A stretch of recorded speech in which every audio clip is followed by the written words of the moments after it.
Yeah. Hi, everybody. Good morning. How's everybody doing? Good? All right, good. I hope you got your breakfast and everything, and you're ready to sit here and hang tight. This is going to be very entertaining, as always. Okay, so this morning we'll have our break around, like in the middle. There will be snacks and everything, and this one ends at noon. And you know how lunch goes. Our lunch is all provided for you. Specialty lunches are in the front. So if you ordered a special lunch, that's where it would be, in the center. And other than that, everybody know about the Groupio app? Okay, so you can find this presentation and all the other presentations on there. You can follow along as you're going on. But please provide feedback on there. We love feedback. So live feedback, you can do it as you're going. Any of that stuff. So if anybody needs help with that, let us know. There's consultants in the back and consultants in the front that can help you, or anybody with some red tag. Sound good? Okay, so let me introduce Dr. Jose Martinez-Diaz. He's the founder and professor and head of School of Behavior Analysis at the Florida Institute of Technology, FIT. Professor Martinez-Diaz also serves as Associate Dean of FIT's College of Psychology and Liberal Arts. Jose is the CEO of ABA Technologies, Incorporated, a company specializing in instructional design and technology and in organizational consultation. He is also an adjunct professor at Penn State's Department of Special Education and at the University of Salerno's School of Medicine. Jose is the Behavior Analyst Certification Board's liaison to the Association of Professional Behavioral Analysts, APBA. I should have just done that. Serving as a member of APBA's Board of Directors. Jose is an officer and board member of the BACB for 7 years. He is a past president of the Florida Association of Behavior Analysis and received its Charles H. Cox Award for Outstanding Service and Advancement of Behavioral Analysis in Florida in 2005. After working as a practitioner since the 1970s, Jose held several administrative positions before joining Florida Tech in 1998. Jose earned his PhD in clinical psychology with an emphasis in behavioral analysis and therapy from West Virginia University. His latest publication can be found in the spring of 2016 issue of the Behavioral Analyst. The behavior analyst. The behavior analyst. Well, sometimes it's analyst and sometimes it's analyst. He and two colleagues have a new chapter on professional and ethical issues in a textbook that should be published within the next year. His principal areas of interest are practitioner training, professional and ethical issues, instructional design and technology, observational behavioral management, and the conceptual analysis of behavior. Now, with all that being said, this probably could go on for much longer because he has done so much, but for most of you, and what you may not know, is I was one of your best students at FIT online. Best, right? I'll check your grades. Yes. Led me to, my certification as a BCBA and all of my work. And I just, since 2008 or 2007, I have been advocating for that program. And I do have to thank you because everybody has said who's gone, and I've had at least 12 to 15 people that have gone based on the recommendation. I haven't gotten smacked yet. That they have absolutely loved it. They miss it. They go back for some extra credits, here and there for some extra CEUs online just because they miss it. But I do always get that question in the beginning. So what's up with him teaching how you ring a bell? With the head, and anybody who's been there, they know exactly what I'm talking about, right? Nod your heads. You know what I'm talking about? You can check out the Chicken Man YouTube video. Yeah, they say, what's up with this guy? He's telling me to ring the bell with his forehead. Just saying. It's quite entertaining. It's awesome. And thank you so much for being here. And it's no longer my floor. Thanks. Thank you. Thanks. I don't think I've ever had an introduction quite like that one. Thank you. All righty. I promise I won't be ringing the bell with my nose today. Oops, this thing wants to get on the internet. So how do I hope this doesn't pop up all the time. The internet thing popped up, so I just have to turn off my internet because if not, it's going to pop up trying to get me to join. turn off Wi-Fi. That's all I have to do. I'm not going to be on Wi-Fi anyway. I'm calling the guy anyway. No, I know. No, hey, I'm at Florida Tech. I know technology.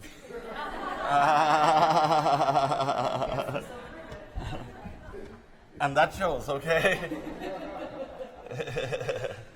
Yeah, I'm not a Luddite like some folks. Hey, so I'm glad I'm here. I'm gonna tell you some self-disclosure about this presentation. This is the second time I gave it, although I modified it, but the first time I gave it, my wife was with me, and she didn't like it. She's my worst critic. But she said I was talking too much about myself. But because this presentation is about intertwines my personal history into what I see out there and what I see still needs to be fixed. Because I've seen a lot of bad things in my life that have motivated me to first start in doing what I do now, but also to keep going despite the fact that my wife wants me to retire. Yeah, and I could retire, but I can't give up the fight yet. There's still too much to do. So I'm going to keep going till I can't keep going anymore. So I'm going to talk about professional behavior analysis, which is very different from what behavior analysis used to be. We have become a profession. And when I started in this, we were more researchers than practitioners. And I've seen the field grow from a field that was focused totally on research to a field that now actually has professionals working in it. And it's happened over the last 20 years or so, which for me, it's a small part of my life. But anyway, as I said, I'm going to say a little bit about myself. So Skinner has a series of volumes for his autobiography, and one of them is titled The Shaping of a Behaviorist. And I think of myself, well, the shaping of a professional behavior analyst. I might be a behaviorist, but I consider myself a professional in the field. This picture is of myself with one of my mentors, Jack Michael, who used to come to Penn State all the time, and we miss him. So I want to honor him for all he's done for all of us. I wasn't actually his student, but I first met him in 1973 or 4, and since then, every chance I got to, I spent some time with him. And that's my youngest son, John Michael, who was named after Jack. And I don't think he'll become a behavior analyst. He's 17 now, but my oldest son is now getting his PhD in behavior analysis. So 1 out of 3 ain't bad, I guess. But anyway, I was born in Cienfuegos, Cuba, where I lived till I was 11. Lovely town, but that wasn't my house. And why do I talk about that? Because that was when I was about 7 years old. I had an experience that if I hadn't had that experience, I might not be here today. That was the first time that I knew about people who had problems with behavior that needed help, but they couldn't get any help. So I lived in a house where we had barbed wire fences and tall, and we had gates, and they were locked. And I couldn't go out. I didn't have a key, and everybody was very careful about going outside to the street. And when I asked my mother when I was like 7, why is it that we lived behind these walls and barbed wire and locks, and I can't even go out? And she said, because there's a loco in the neighborhood, the loco next door. He lived in the house closest to us, although it was pretty far away because it was a big state. But he lived there, so I asked about him and said he was somebody who, when he was a teenager, he was a friend of one of my uncles, and he tried to hurt him, and he was taken away, and that his parents kept him locked up in the attic. So I asked, well, isn't there any help for people like him? And they said, well, there's Mazorra, that's like the lunatic asylum in Cuba. And then it says, but they didn't really help him. And I said, well, are there any people who specialize in helping these people? And they said, well, you know Saturnino, he goes to school with you? He says, yes. Saturnino's dad was a psychiatrist. Psychiatrists help these people, but I don't think they can do very much for them. And I said, oh, can I meet Saturnino's dad? Maybe I'll talk to Saturnino. So, oh, sorry, he's dead. He's dead? Yeah, he killed himself. My parents never always treated me like an adult. They just told me the way things were. And so they told me he killed himself and explained what that was. I said, that? And I cried because here was somebody who needed help, and the only person who helped him was crazy himself and killed himself. So I thought that was really bad. But then what made me feel the worst was that this guy was locked up in an attic, and here I am locked up in a huge state with lots of land around me, a huge house, and I can go by car places, but this guy is locked up in the attic. And he's been locked in the attic for decades because my uncle was now in his 50s, and this happened when this guy was a teenager, so he must have been in his 50s also. And I felt bad that I couldn't get out, but I felt empathy, which is something that's missing in our world these days. If you look at the news and you look at the YouTube videos and all this stuff out there, the Facebook, live Facebook that people talk about, it's crazy, lack of empathy. But somehow I developed empathy, and I'm very fortunate because I cried about this guy, and I felt bad that I couldn't get out, but I felt worse that this guy could not get out. And that's when I say, I'm going to help people like him, back when I was 7 years old. So what I did then is I started reading. We had a Spanish version of the Encyclopedia Britannica, and I read about psychiatry and psychology, but it didn't make much sense in terms of helping this guy. And I sort of gave up. I said, well, I guess there's no help for these people. How awful. Then I moved to Miami in '61, and I was there till '73. And then in high school, I finally took a psychology class, and it was all about what the Freud, you know. It's like, it didn't make any sense. That's what I said, what the Freud. Anyway, so I kept searching, and it wasn't until I got to the University of Miami that then I started discovering behavior analysis. Yay. So my first contact with behavior analysis was when I took a PSI course the summer after my first year there. And I took a PSI course, and I got interested in PSI. I finished the class like in 2 weeks. And I said, hey, I like this. And I got 100% in all the tests. And I said, wow, what a nice way to learn stuff. And Fred Newman, a different Fred, not Fred Keller who wrote this book, was my professor, and he taught me about the Keller plan. He taught me about PSI. He loaned me his copy of this book, and I started seeing that there was this field, at least, that could help in education. At first it was how you could learn better. Yeah. But he also related to the fact that you could help all kinds of people using behavioral procedures. So I thank him for that. And then let's talk about code element 5.04 so you can make sure that people don't question that this is for ethics CEs. Define effective supervision and training. And then when training is needed, the training you receive should be behavior analytic, effective, and ethical. So let's go back to the Keller plan. The research shows that PSI is a very effective way of teaching and learning and so forth. And what I tried to do is apply behavior analytic procedures to my designing coursework and to teaching. And I don't always succeed, but at least I try to do that.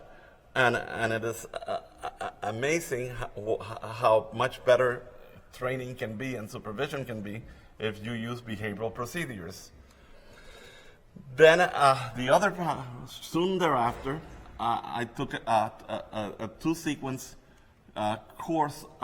It was Learning 1 and 2, and I had to read Science and Human Behavior, A Primer of Operant Conditioning, and some other books.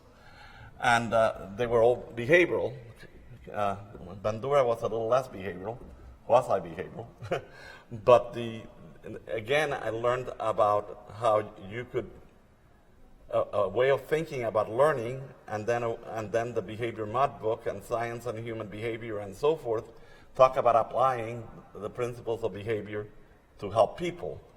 And I had some good professors for that, and we talked about it, and I said, I think I finally found the way that we can help people like a local next door. And the reason I meant come now to Code Element 4.01, Conceptual Consistency, behavior analysts design behavior change programs that are conceptually consistent with behavior analytic principles. And let's go back to this. My first training was in the basic principles. The thing is that all throughout my life, I have always gone back to those basic principles to conceptualize my cases and to develop procedures. And I thank my solid grounding on the basic principles of behavior, and I thank that for what I've been able to accomplish. And sometimes training is very weak on the basic principles, and some practitioner training programs don't have a standalone course, even one, on basic principles. And that's a criticism I'm making, but the BACB agrees, and you'll see how some changes that are coming from the BACB that you'll see is that they said, this is something that's wrong, let's fix it. But let's talk about the 7 dimensions of applied behavior analysis. Many of you are behavior analysts in this audience and know about the 7 dimensions.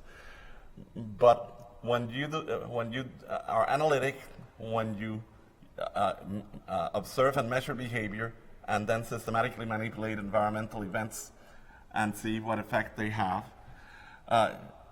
whenever you analyze that data, you're always trying to see how it fits into the basic principles. So for example, you do an FA, then you say, this behavior is maintained by negative reinforcement, or is maintained by automatic reinforcement. Again, you're going back to the basic principles whenever you do analysis. If you're just doing assessment, unfortunately, sometimes people do not talk about the principles. Sometimes they do, but sometimes they don't. But if you systematically manipulate variables and then you refer to the principles, you're doing best practice. Then conceptually systematic is if it doesn't make sense in tying the assessment and the procedures that you assign to whatever basic processes are going on, and those basic principles, again, I think that you might be missing out. I'm going to embarrass, April's not there. No, okay.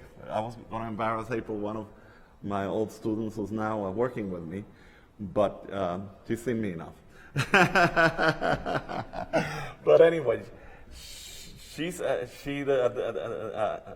didn't train much in clinical behavior analysis, but she took more of the tack in our program to go into the experimental analysis and conceptual analysis, but she can solve clinical cases because she knows the principles, and people ask her questions, and even though she hasn't had experience clinically, she can figure out, because she always brings it back to the principles. And people like Nate Asrin and Ted Ayon and all those people from the early days, I can name after name, they were trained as experimental behavior analysts. They weren't trained as clinicians or practitioners, yet they did a really good job at coming up with some of the behavioral procedures we still use. So our training of practitioners, I believe, needs to include lots of training on basic principles and on conceptual analysis. So so the BACB is recognizing this more than ever now, and even though the BACB cannot move as quickly as perhaps people who are on the BACB board or who work for the BACB want to move in terms of pushing requirements forward, because the whole system might collapse if you push things a little too fast and too hard. They analyzed the data in terms of of course sequences and their pass rates, and what they found out is that the course sequences that have the highest pass rates have a standalone concepts and principles class, instead of having like intro to ABA class in which they start covering the principles, or they talk about the principles throughout the classes. You can still talk about the principles, but if you don't have the basic principles, especially initially, then it's like you're taking the science out of practice. It's like if you go to medical school, you have to take some science courses before you learn how to practice medicine. You're typically a pre-med major, and you take biology, you take chemistry, okay, and then you go to med school, and then you learn more about the practice, but you still take basic courses like in anatomy and physiology, and those are not practitioner courses. They are, again, some basic science and so forth. And in our profession, because we are new and because we've been just evolving slowly and we're at the very beginning, very few people at the undergraduate level major in behavior analysis. Very few people who finish an undergraduate program have taken a course in the principles of behavior. I know, because I have lots of students, and I tend to ask, well, I have underground students who I ask, and it's like hardly anybody has ever had even a single undergraduate course other than maybe intro to the ABA, where they didn't really cover much about the basic principles. We give them pre-tests, and we know that they don't know those basic principles. So there's a deficiency in our training that is not the fault of the universities that are trying to train people to become board certified behavior analysis. It's that the infrastructure and the history is not there. So what we have to do is start out by having programs that actually give you either a major in ABA, like at Florida Tech we do that, and it took us a long time to persuade administration to let us do it. Let me tell you, I've been there since '98, and it wasn't until about 2 years ago that they finally gave the go-ahead. Okay, so I empathize with people who are trying to do training. It's not that we don't want to do it, it's because there's university politics and bureaucracy everywhere you are, right? And they don't always make decisions based on what's best for the students, but sometimes what's best for the bottom line, right? That makes them look good. Okay. Or they're focused just on research, and then the research mission and how the training, well, that's just secondary. It's an indictment of our educational systems, and I don't want to get too much into that or I'll get depressed. But anyway, but the thing is that, again, it's because that's missing, and then if you're not going to have that, maybe, or a professional behavior analysis kind of major or something, then at least you need some like minors in ABA so that people take a good like 4 courses in behavior analysis before they go to grad school in behavior analysis or start taking coursework in behavior analysis. But back to what the board is doing now. So they found out, they did this research and found out that the course sequences that do have better pass rates have a standalone course in behavior analysis. They also looked at another datum that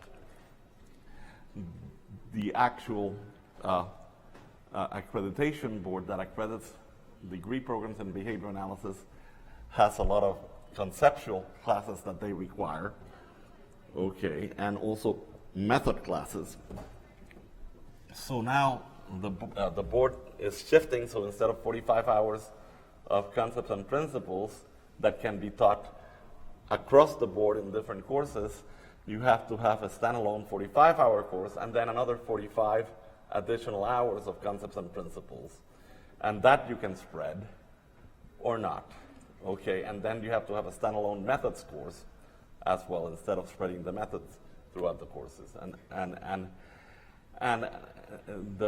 So the biggest change in terms of the new instructional requirements for the BACB is the additional 45 hours, and the way that's distributed is mostly the 45-hour extras as concepts and principles, and then the fact that you have to have this standalone courses that you have to have before. And so they sort of, it's validated what I've been telling people all along. and now the BACB has made it official.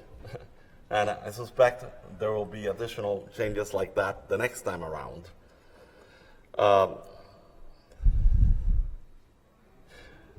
Okay, continuing along. While I was at the University of Miami, my advisor, Bob Jones, said, hey, you get now all this book knowledge, but that's not enough. You want to be he knew I wanted to be a practitioner.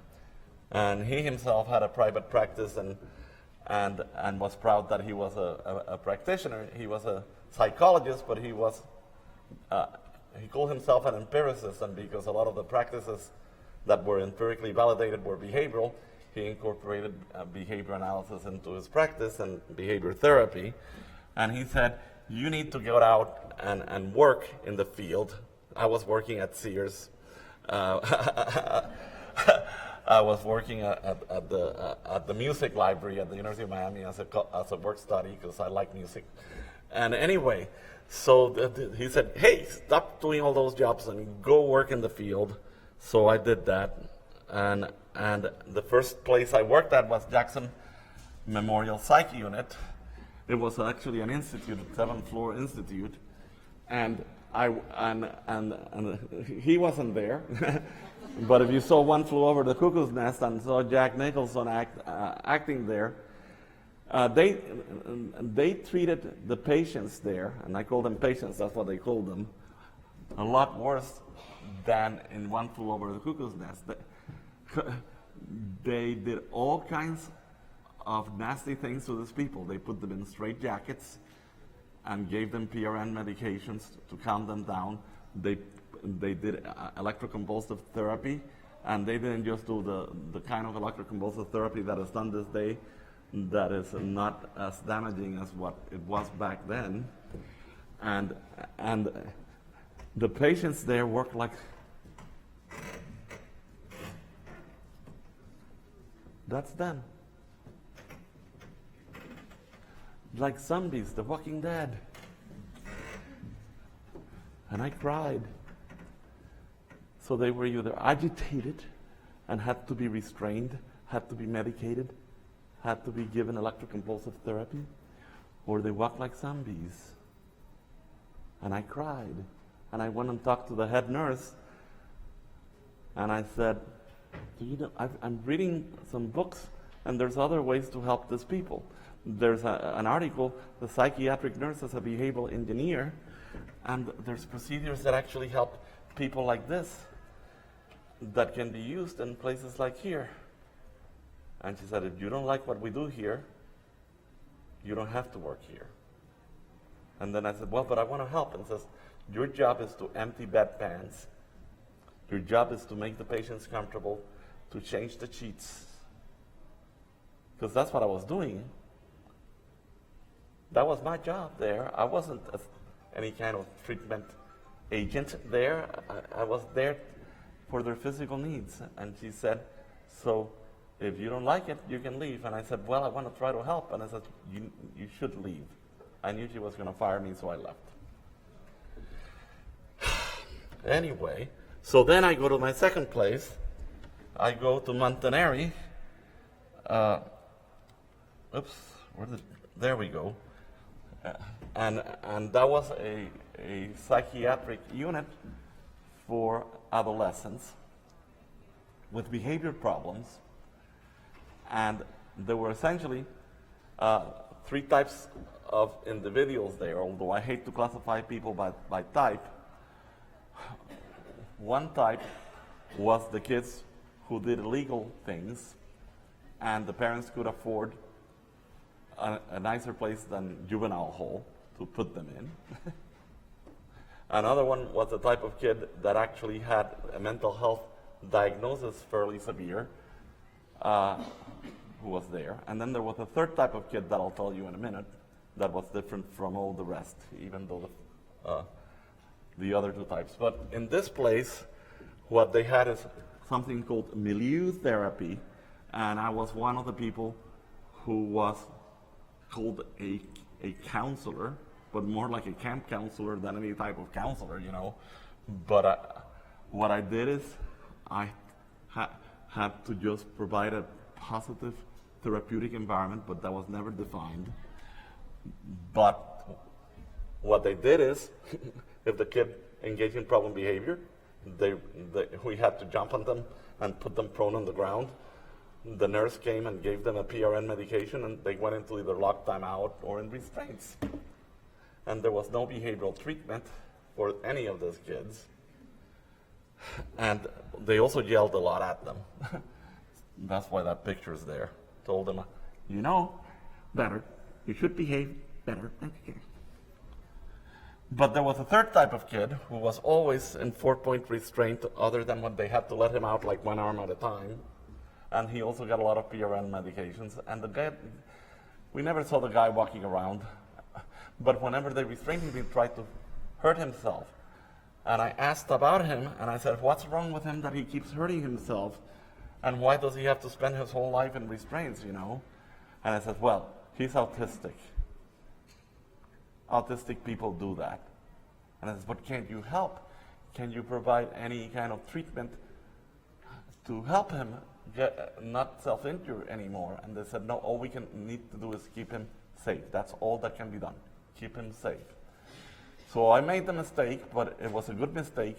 I went to talk to Bob Jones about it, and he gave me articles by Lobas to read.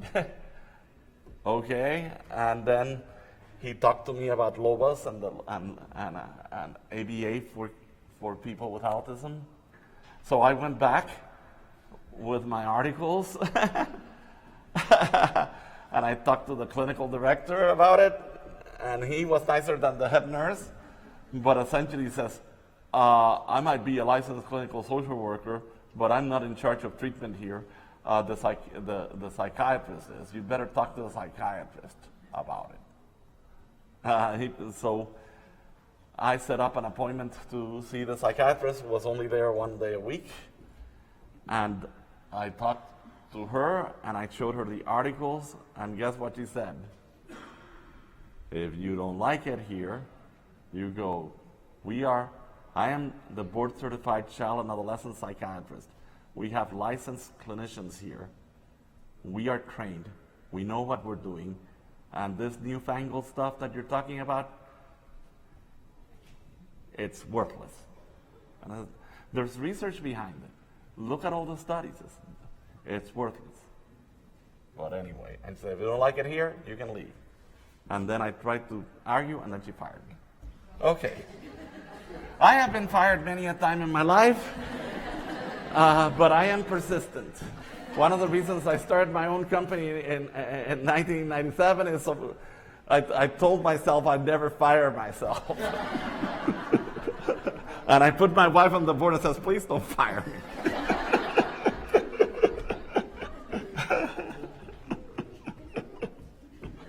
Alrighty, so I better be nice to my wife or she fires me.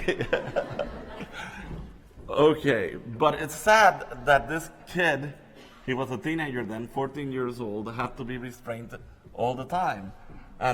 But that's the kid that I said I want to help kids with autism. So that experience led me to do some of the work that I did much later. So code element, oops. What happened? The use of least restricted procedures. I've never been one of those people who are totally anti-restrictive procedures or anti-punishment. There's once in a while you need to do something that's restrictive or use some punishment procedure. But one of the things that I've always had as a guiding principle is you don't use these procedures unless you fail, and you do your damnedest not to fail. But anyway, so I was finishing up at the University of Miami my last year, and I started applying to grad schools, and I read an article in Psych today, Shapers at Work, and then Bob Jones, and I talked to Bob, and I went over the list. And what's interesting about it is that there were a lot of places like Southern Illinois University, Kansas, Drake, and some other universities that had programs in which they were training people in behavior analysis. And they were listed there. There were like 5 of them. But he told me, you know, you want to be a practitioner, and those programs are really good and can train you well, but you'll never be a professional, because those programs are either an experimental analysis and you won't be able to get licensed as a psychologist, or they are in a field in which people don't practice independently, or there's not much, you can have your own practice and so forth. And you want to, I know you want to be a practitioner, so West Virginia University isn't on this list because they're just starting to do that. But they've hired a whole bunch of behavior analysts, and they do already have the experimental analysis, but now their clinical psych program is behavioral, and that's just a recent development. So that's where you should go. So West Virginia, here I come. But anyway, the reason I'm telling you this is because, again, a lot of the early behavior analysts got into behavior analysis because they studied the experimental analysis of behavior, which I did, but they were not going to go try to help people. It just happened that they started doing that. But I wanted to be a professional who helped people, and I was lucky enough to get into the first program that actually I could become a licensed psychologist easily, but help people as a licensed psychologist. Because at the time, there was no professional credential for behavior analysis. But way back then, I said, wow, most psychologists are not like me. We should have something else for people like me. But we didn't have anything, you know? So it started thinking about how is it that we can then have professionals in behavior analysis. So actually I started reading some articles in which, back in those days, they were proposing having a special credential for behavior analysts. There was a whole book in which these issues were discussed. In fact, one said, certified procedures, not people, and about what it would require for that. And there were books that were published back in the late 60s and early 70s. And the state of Minnesota actually started a certification program for behavior specialists way back when, and they were the first state to actually have it, but it was a civil service thing, and it was dependent on state funding, and you know how that goes. So it died.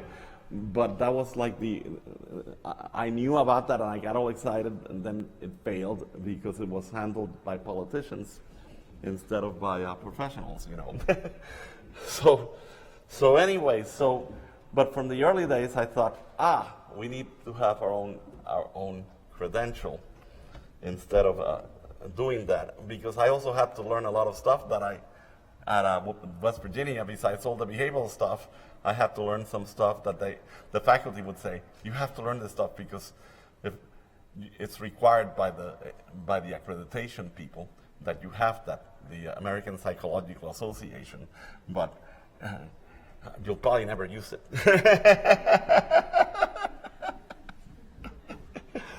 Anyway, so that was an interesting experience.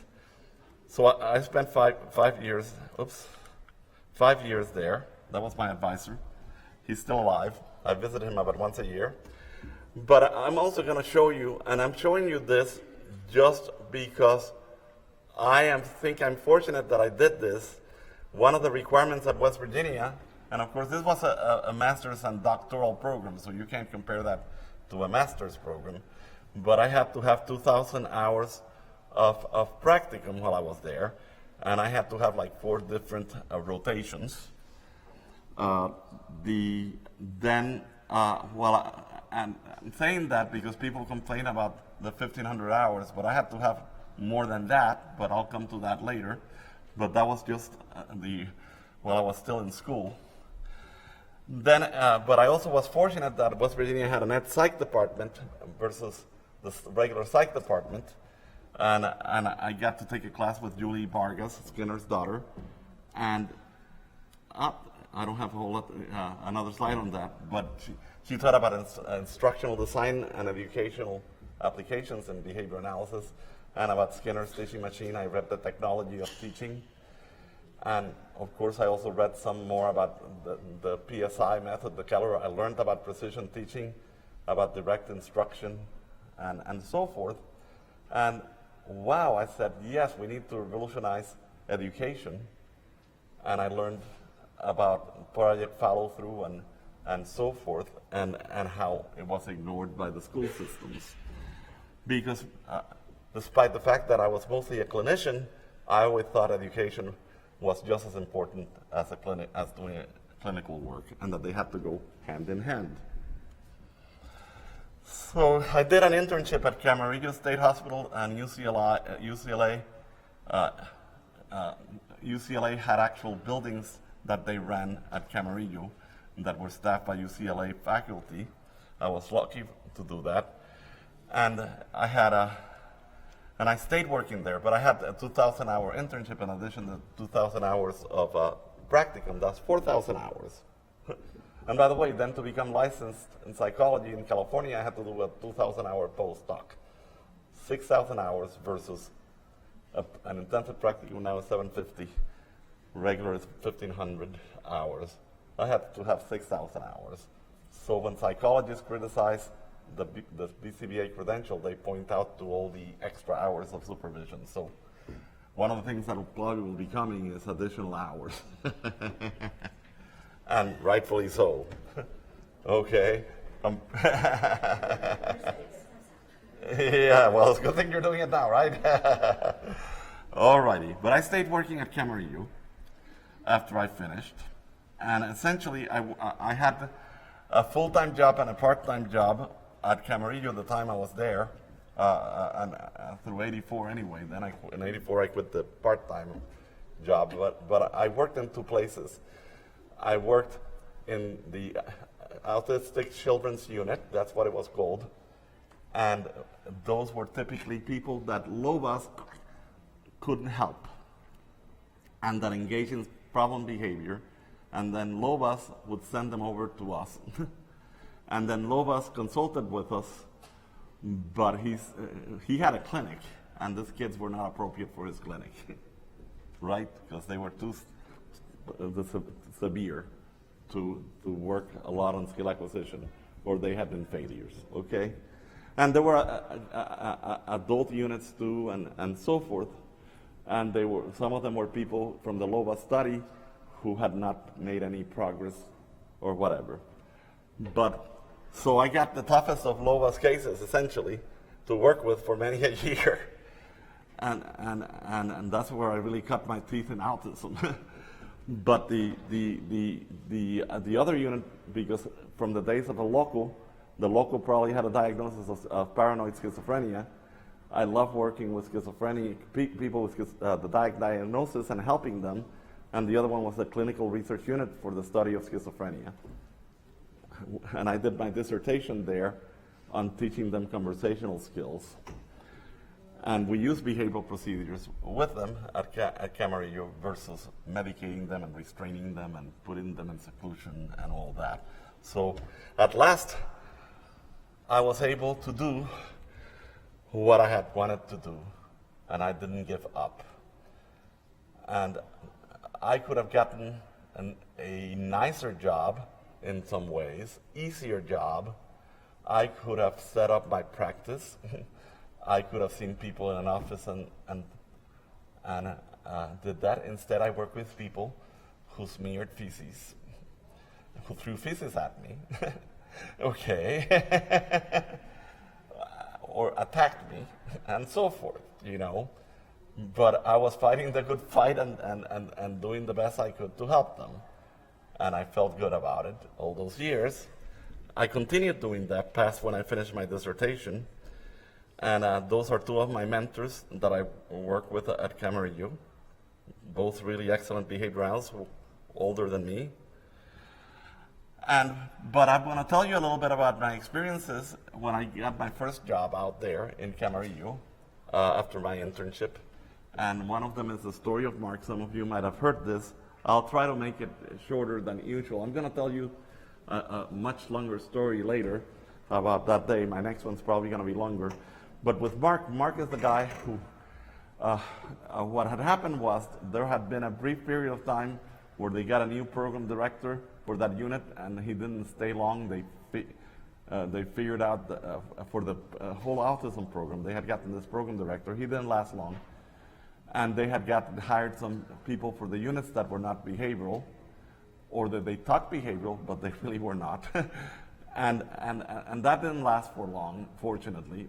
But what happened was the new program director, Izzy, who's my boss, and then he got rid of had the other people transferred, and then he put me in to work in that autistic children's unit. It was 24 beds, so pretty big caseload of severe problem behavior. Mark was one of the least severe ones, and so I started on him, and he was an easy one to solve. But Mark spent his most of the day after school in the locked timeout room. So that's why my boss said, hey, this guy's spending all his time in the locked timeout room after school. See what's going on. Okay, so I went to see what's going on, and essentially, Mark was the first one usually to get back from school. The first day I observed him, he was the first one in, and he made a beeline for a chair in this big day hole they had, and he was playing with a string, looked pretty happy. But then the kids started coming in from school, and here comes one. Na-na-na-na-na. Na-na-na-na-na. And here comes another one. Flies and mosquitoes and pillowcase. Flies and mosquitoes and pillowcase. And here comes another one. Green, green, green, green. The grass is green. Green, green, green, green. The grass is green. And here comes another one. Buck, buck, buck, buck, buck, buck, buck, buck, buck, buck, buck, buck, buck, buck. Lots of vocal stereotypies. And then comes another one. Okay, that's right. If I was Pete Seeger and this was a Pete Seeger concert, I'd split you up in groups so that we can each area do this, and then you'd hear what I heard and what Mark heard. But Mark still had his string in his hands, but he planted his fingers firmly in his ears like this. And then there was a plan working that was written by the psychologist who had been transferred to another unit that was not for kids with autism. One of the backwoods units from the state hospital, because there were some like that.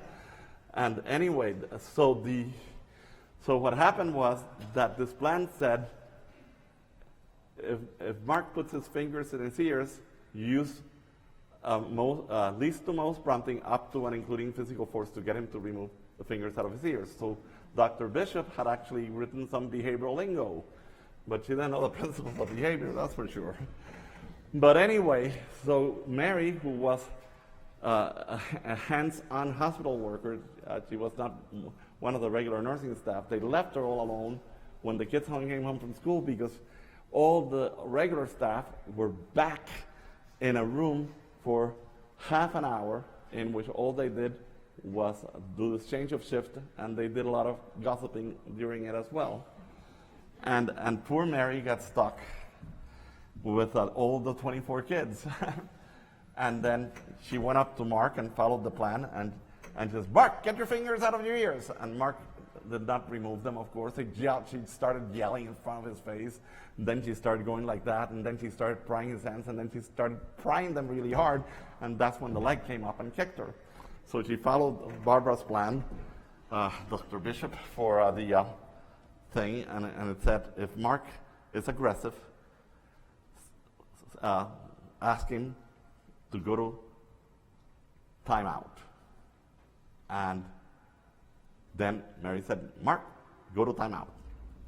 So Mark made a beeline to the locked timeout room. That's right, a beeline to there. And there was a big bar on the door. And Mary was trying to remove the bar, but he kept kicking her.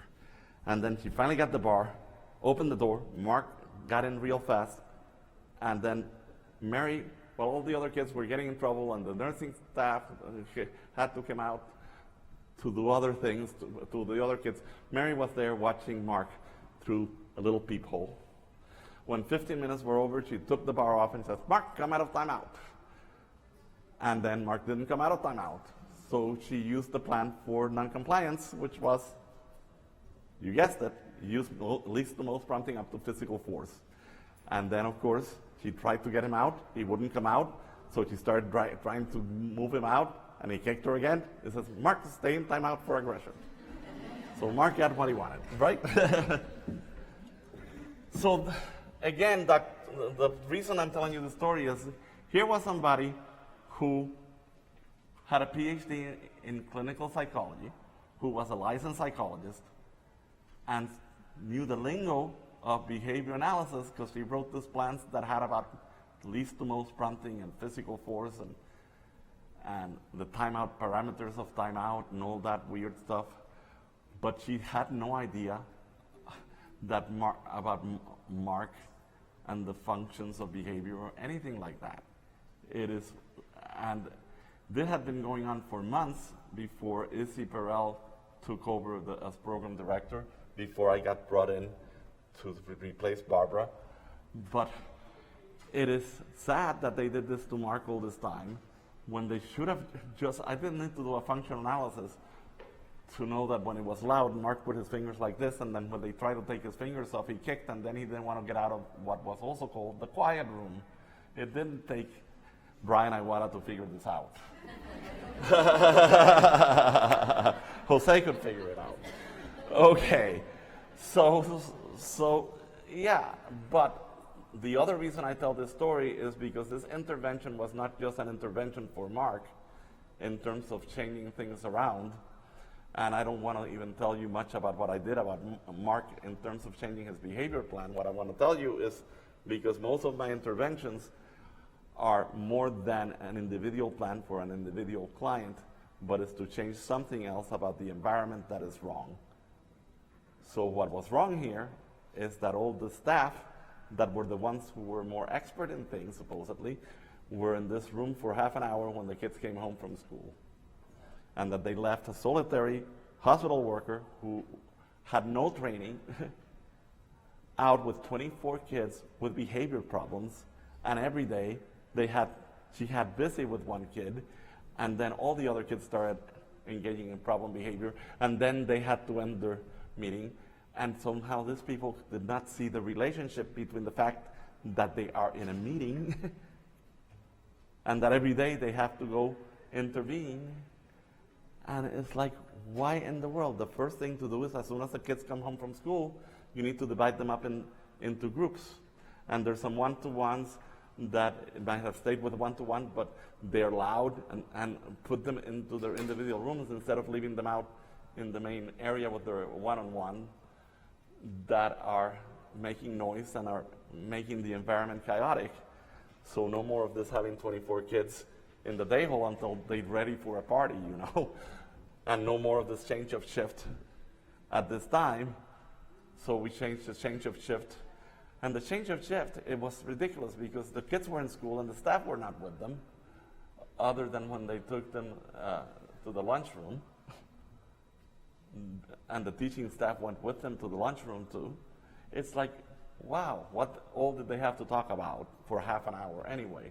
So we shortened the change of shift and had it happen before the kids returned from school.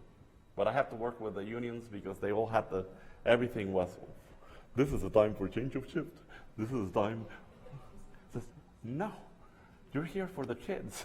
You're not here to follow this rigid schedule, regardless of how it affects kids. So anyway, so just that helped then with the other programs, with all the other kids that I had to work on, because I had to change like one plan at a time and do an assessment for all this, the other 23 kids there.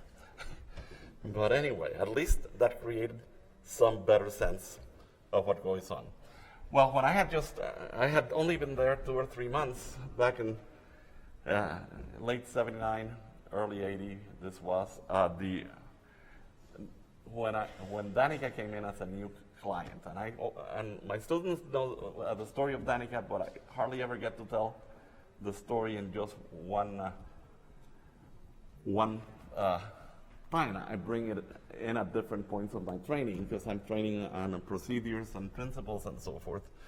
But now I'm going to tell you the story more like from beginning to end, but not tell you the whole story, because I could spend a whole day just on Danica. But Danica was like 12 years old. She had a diagnosis of autism, and she was also had severe mental retardation. So she was what people call real low functioning, which is a sad word, but that's what they called her. I'm telling you what they called her. But she had been placed in restraints and in timeout and so forth in her previous setting, and she had been institutionalized since the age of 7. Imagine that. But back in those days, it was a lot more common to put kids in institutions who had a diagnosis of autism, especially if they were severely retarded. And they, of course, no ABA for early intervention, not ABA in the schools or anything, so they just institutionalized them. And that's not happening as much now in our country, but it's happening in other countries. So that my mission now, just to give you an aside, I'm trying to disseminate behavior analysis to other countries, and we're beginning to translate the coursework into other languages. But anyway, the thing with Danica, though, to come back to Danica, is that Danica engaged in several problem behaviors and some of them made her aggression worse than if she didn't have them. One of them is she engaged in rectal digging, and another one was she smeared feces. Okay. And she had hepatitis B, okay, and that's a highly communicable disease, and she also had some other diseases. So people were very careful around her. Okay. I got checked out for hepatitis B and hepatitis C and everything because of that, working with Danica, because at the beginning I did get a couple of times stuff that I shouldn't have gotten. It was early on, the first week. But anyway, okay, now I know. But anyway, but Danica scratched, see, and her feces in her fingers. She pulled hair. And when did Danica, so then I started, and the plan was to send her to corner timeout, and she went, that's fine, and then, but if Danica did more, whatever, she got put in restraints, 4-point restraints like this. I quickly had the physician change it at the beginning, because at the beginning we had to still be careful, and while I was doing my assessment and developing a plan and so forth, and it was changed to post-emittance. And then if needed to be arm splints, as more of like, that's what you'll use for an emergency intervention, but we're not going to try to use this programmatically. But anyway, that was like the first a week or two before we started the heavy-duty plan that I'm going to tell you about. But of course, if she scratches and she's got feces, the other thing that they want to push is hand washing, right? And then in doing my assessment, what I discovered was that Danica engaged in physical aggression every single time they tried to get her to go into the bathroom, or whenever they tried to wash her hands, or anything else having to do with grooming, but especially the hand washing and the and just going into the bathroom, but there was showering and so forth as well. But not only did Danica aggress, but whenever she even got close to the bathroom and they tried to say, Danica, her jaw would tighten up like this, and she'd go like that. And then when they touched her and tried to get her to go in, that's when she scratched. So what that told me was, and not only is there an EO for negative reinforcement going on here, but there is some respondent behavior going on, and it's the activation syndrome. So that she's kind of like freaked out physiologically, to just use common day terms. But anyway, whenever people try to get her. So I looked at her history, and she had been injured several times in the bathroom. So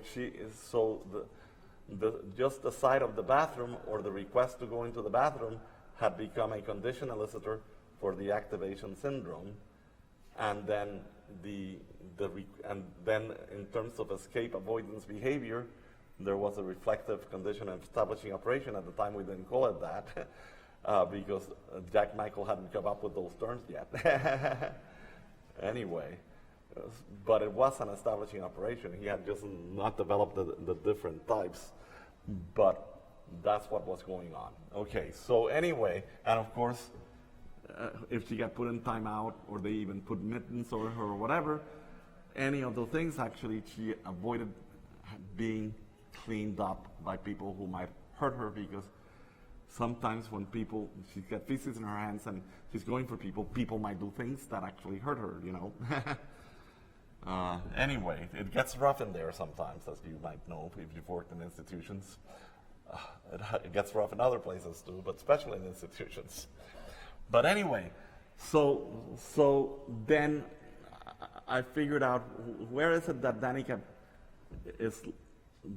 doesn't display the activation syndrome at all in terms of the tensing of the jaw and all that, and where does it seem more relaxed? Where is it that she doesn't engage in aggression? And that was in the dining room, and anything having to do with a meal. So what I did essentially is develop a procedure which can be conceptualized in two different ways, but it calls to mind that it's really, you're dealing with respondent-operant interactions. And some of the procedures, the way we call them for respondent behavior, we call them different for when it's operant behavior.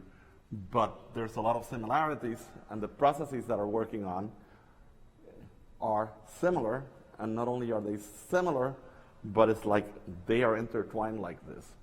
So in the case of Danica, what we did is graduated exposure, but we also did gradually fading in the aversive stimuli. And whether you call it one or the other, it's the same thing. Okay, so we started working with her in the dining room, and I got permission from the Human Rights Committee to spread her meals over an hour, in which we could have, before we had to give her food non-contingently, but we could use food contingent on good behavior. Okay, and then because other than escape, food was the main reinforcer. So we wanted to use escape as a reinforcer, but if you use escape as the only reinforcer, then you'll never get them to do as much, teach them as many skills other than to man for escape, man for a break, or whatever. So you have to start teaching them other skills, but you have to start teaching them and use the most powerful reinforcer you can find. And for Danica, it turned out to be food. So in the dining room, I worked with her, or I had people who worked in my team, psych interns and people who work in what we call the behavior mod squad. Okay, but anyway, so we took turns to work with her during all the meals and during snacks. And essentially, we had the food over here, And then we had her table over here, but we didn't have other kids in the table. We just had her. And then we had the tray that she would eventually be getting a whole tray of food in there for her. But she earned bites of food, but we also taught her other things. And of course, we did teach demand for escape. So she had a stem like this, and I said, "Oh, she's had it up to here with me." So we started reinforcing what was under control of automatic reinforcement into social negative reinforcement, and then we backed away from her whenever she did that. Because getting close to her evoked aggression, so we didn't get too close to her, but we started getting a little close, and if she was going like that, we back up, and so forth. And she quickly learned to do that, and we always back up. Initially, later on, we didn't within the schedule, but that's getting beyond what I'm talking about now. But then, when she finished, she had this other stem, and later on we shaped it into out, but for now it was out. Okay, so then, okay, Danica, you can go. Because, anyway, so, and then we opened up a door for her and all that, and we did trials by the door to get out, because once she finished the meal, she didn't want to be there anymore. But anyway, so we let her go out to the playground. But anyway, so essentially, then what we did is that we taught her some manding, initially for escape, but we started also teaching her manding for eat. And then we also taught her to put her hands down in between things, just because we wanted to be able to get close initially, and if her hands were down, and we built up a chain of hands down and then sign. Okay, or hands down and then sign. But anyway, but the other part is that with Danica, and we have a break soon, but I'm gonna finish the story and then we'll take the break. It shouldn't be too much more than 10 minutes. But with Danica, the thing is that we needed to work on her hand washing and her hygiene, right? So what we did is we brought a big bowl of water that had a little bit of lemon juice and a little bit of soap. It smelled good. And we would do this, and we'd go in first. We didn't want to go in after she went out. But anyway, but we'd go, and we'd say, play with the water. And then we'd put it in front of her, and she'd play with the water, Danica. And she played with the water. Eventually, I'm going to try to shorten this. Eventually, we did that, but he said, wash your hands. But it was a natural kind of thing, because before meals, you wash your hands. And she also got her hands dirty quite a lot, because she ate with her hands. And we're going to start working on using utensils just yet. So we let her be a savage. My wife gives me a hard time because I'm a savage too, but that's all right. Anyway, so she washed her hands several times during a meal, but it was not like washing the hands, it was like playing in the water. And later on, we took the bowl away from the table, and later on we took the bowl close to the bathroom, and later on we took the bowl and put it in the bathroom sink, and then had her play with the water in the bathroom sink. But we didn't force her to wash her hands, we just did that. And eventually, we were able to get close enough that we could help her and teach her to wash her hands, but that took some time. But we didn't have to restrain her, we didn't have to do anything, put her in timeout, which wasn't timeout, or anything like that. We just did it one step at a time, and gently. We systematically did graduated exposure. We systematically, gradually increased demands. And that's all we did. And then I can tell you a lot more about the story, but what I want to tell you about is that what I think this intervention shows is not just the fact that you have to take into the great consideration respondent and operants, and not just operants, and their interactions, that you have to be observant if there's any kind of respondent going on, so that you use procedures that are based on the principles of respondent conditioning, such as graduated exposure, having a stimulus hierarchy in which you then gradually go through the stimulus hierarchy, and then you stop before they engage in problem behavior and so forth. Those are procedures that go hand in hand with some of our operant procedures. But the other part of it is that you start out by seeing how can you work in the setting where the behavior is least likely to occur. But how can you then gradually introduce into that setting some of the stimuli that are in the settings where there's problem behavior. And again, that's another thing that I've learned in my practice. There's a story of Josh's mom and the totally trashed trailer much later on in my life that I've told people in class that again shows exactly the same principles, but it was a totally different setting and so forth where we did that. But anyway, but the other point of it is that it wasn't just that we as the team worked on her. Then we started introducing the staff that was really going to have to work with her, and gradually had them introduce the procedures while we watched them, and then gradually fade ourselves out, and eventually the staff took over, and by then she had already developed so many other skills that we could fade out the team. And then the last thing is that it wasn't just the fact that we decreased her physical aggression and her defrectal digging and her veering and all that, and that we taught her a lot of skills, but the fact that there were some other outcomes of the intervention that to me were just as important, or perhaps even more important, than the actual targets of the intervention, because we never targeted the other things that happened as a result of our intervention. So to give you some examples is Danica didn't let people get close to her.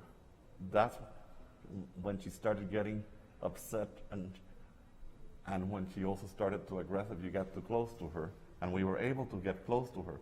But we gave her space, and when she signed like this, we let her out to the playground, or we let her out for a walk in a covered area that we had that was safe, that it was fenced in. And one time I was by the door with Danica, and she went like this, and I said, "Okay, Danica, you can go out," and I opened the door for her and let her out.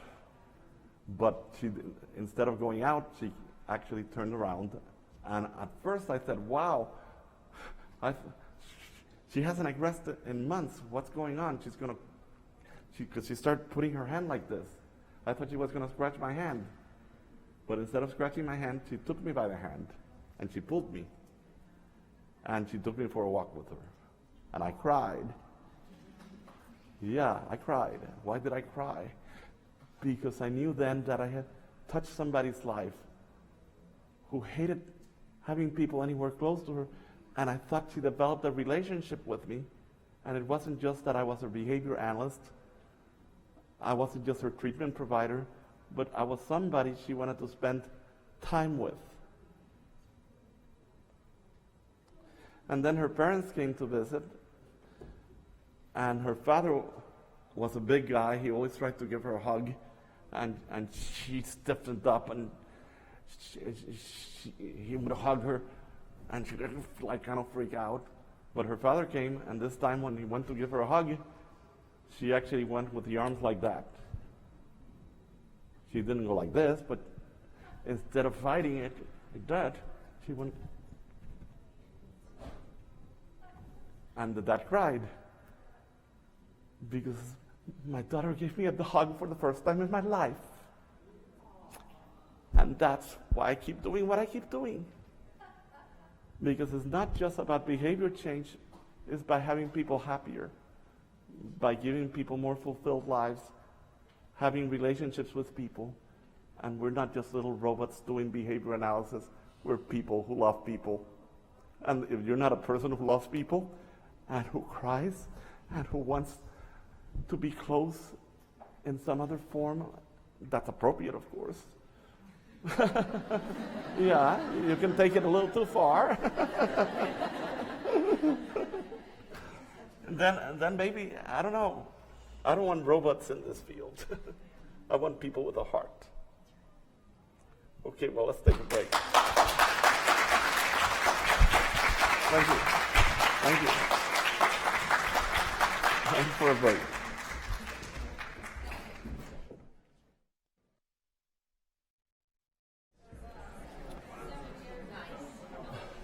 By the way, that we never hooked up. Oh, we did. It's here. I thought we never hooked up the power. But we did. It's over on the other side. Good.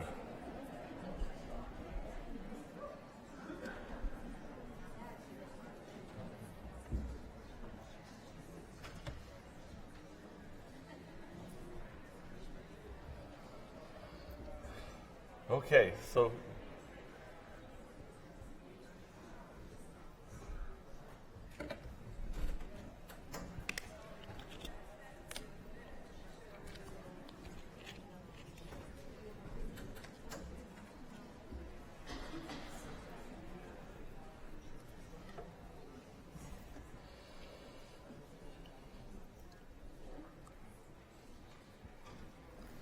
anytime you're ready, I'm ready. So you tell me. Oh, it's yours. Okay, I guess we're going to start again. I already made the important points because this presentation, again, it's about different things, but one of them is that we need to train behavior analysis practitioners in certain things that I think are important, and I already made those points after the story of Danica. I just didn't have the slide. But if you access the slides online, then that'll be there. And then, again, I'm not going to get heavy into the function altering effects of reinforcement, but one of the most important things, no matter what procedure you use, is to do a lot of reinforcement, especially positive reinforcement of the good type, because there's bad positive reinforcement out there too. But whenever you use reinforcement, you also are going to alter how certain antecedent stimuli function. And if you recognize that in your practice, then you're better able to provide contingencies in which there's certain antecedent stimuli that then you're going to, in the presence of which you're going to reinforce appropriate behavior, and there will then be shifting if something, for example, was a reflexive CEO for negative reinforcement, avoidance behavior, escape behavior, and so forth. You could actually, through positive reinforcement of the behavior in presence of those stimuli, if you gradually fade them in initially, then turn what was a CEOR into actually some other type of EO. And again, I don't want to get into all the technicalities, but if you know what you're doing in terms of the principles and what you're actually trying to change this stimulus from this to that, it helps you plan cases, your interventions better. And as Hank Schlinger has said multiple times, and he says that the one I know how to access is in a CE presentation that's available through FIT. I'm not trying to advertise, but that's where I got this from. A stimulus change that follows a response and increases the probability of EOs for reinforcement and SDs to evoke similar responses. A stimulus change that alters or establishes the function of EOs and SDs to evoke behavior. And you want to turn the reflexive EOs for negative reinforcement into EOs for positive reinforcement. And again, you want to do all kinds of manipulations that will actually change SDs for inappropriate behavior being reinforced for SDs for appropriate behavior, and so forth. And reinforcement is still the most powerful principle for behavior analysis out there. Many of you have heard the story of Bobby and the flickering lights, so I'm not really going to tell you the story here, but I'm going to again make the case of why that story is important, and if you don't know it, I'll tell you just a little bit about it in my explanations. The first part is that if I had not read his medical records, I would have never known that he had a seizure disorder. And if I had known that he had a seizure disorder, and I didn't know enough about seizures, I might not have been able to come up with the answer of that the flickering lights were eliciting some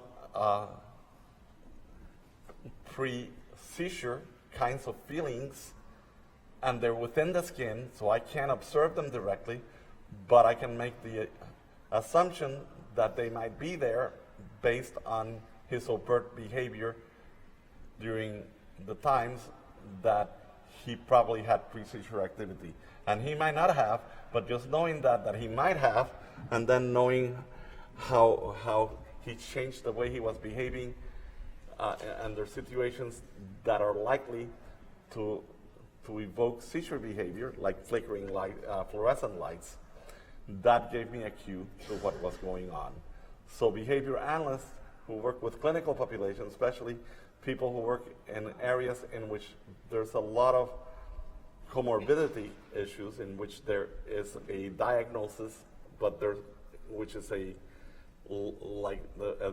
some kind of developmental diagnosis or some kind of mental health diagnosis, but you know that people in those categories also tend to have seizures, and then you need to learn about seizure disorders and what they do, because you always have to look not only at the specific events that might trigger that are overt, but know enough about biology and physiology to know that there might be events within the skin that you cannot observe directly that might have something to do with the way the person's behaving.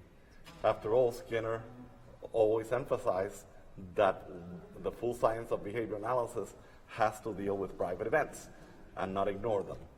So, and some behavior analysts are what I call methodological behaviorists, and they only look outside of the black box, but we need to look within the skin as well. And sometimes we need to make hypotheses as what's going on within the skin. But in a behavioral framework, not in a mentalistic framework, but that's for another place. The other thing is the psychologist who treated Bobby and came up with the intervention for the blindfold did not tie it to the correct principles. He thought that the restraints, initially he thought of them as timeout from reinforcement. They weren't. They were negative reinforcement, not timeout from positive reinforcement. And later on he started thinking about it. He reconceptualized the case and said, well, it's restraints as a positive reinforcer. It was not positive reinforcement, and it wasn't a restraint that was positively reinforcing behavior. It was actually the blindfold function as negative reinforcement because it eliminated the flickering lights that made him feel sick inside. So anyway, so rather than telling you the whole story, I'm just pointing this out. You got to get your principles straight, and that's one of the main things we got to do. I'm not going to tell you a lot about my dissertation at the Clinical Research Unit for the study of schizophrenia, other than the shame of treatment for persons with schizophrenia. El Loco next door was not treated at all. Okay, but people with a diagnosis of schizophrenia, we have been working with them since the 50s. We have developed procedures that are in the research literature, but we are kept out of working with them. Insurance companies will not pay for us to help those people. Even clinical psychologists who are behaviorally trained have a tough time even helping those people, because it's the psychiatrist and the psychopharmacology of a big pharma who control the insurance companies, and the insurance companies are willing to pay these people to medicate people with schizophrenia. They make billions of dollars. They make billions of dollars. Okay. And it's very easy to give somebody a pill to write a script. To do behavior analysis with people with a diagnosis of schizophrenia, you have to work hard. And sometimes, if you're working especially with people with a diagnosis of paranoid schizophrenia, watch out, you might think that they like you, and then they turn around and punch you out. I have been punched out right in the stomach, and right in the face, and fallen on the floor working with these people. But if I were to write a script and give it to somebody else, nobody's going to punch me out, right? And I'm going to charge $350 and maybe get a kickback from the insurance, from the big pharma people too. Or at least be taken out to a nice sushi dinner. Right. Anyway, so we have to fight for people with autism, but people with autism have, fortunately, parents and grandparents and uncles and aunts who fight for them. And people with a diagnosis of schizophrenia, unfortunately, typically do not have anybody to fight for them. And then the money-making machinery out there is going to just benefit. And then they wind up not only, so it's only drugs, but it's also jail, and it's also homeless shelters, or they're the homeless people you see out there. And it's a shame that we have the way to help these people, and we are not helping them. So I worked with the locals next door for years, and then I was told like they didn't want to pay me for doing it, and I can't work for free. I'm sorry. I wish I could, but I have a family.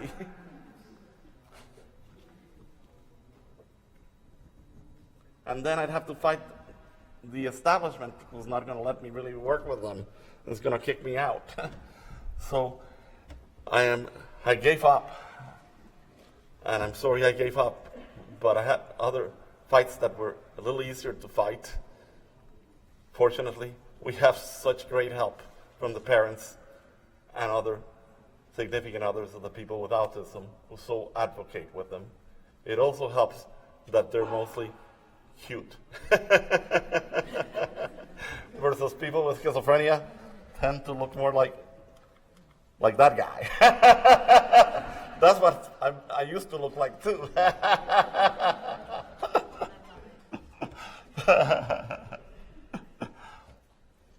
But what's an even bigger shame, although that's enough of a shame, is that even though what I just said about fighting for kids with autism and our success, if you watch Tom Freeman's presentation tomorrow about psychopharmacology and autism, so many kids with a diagnosis of autism,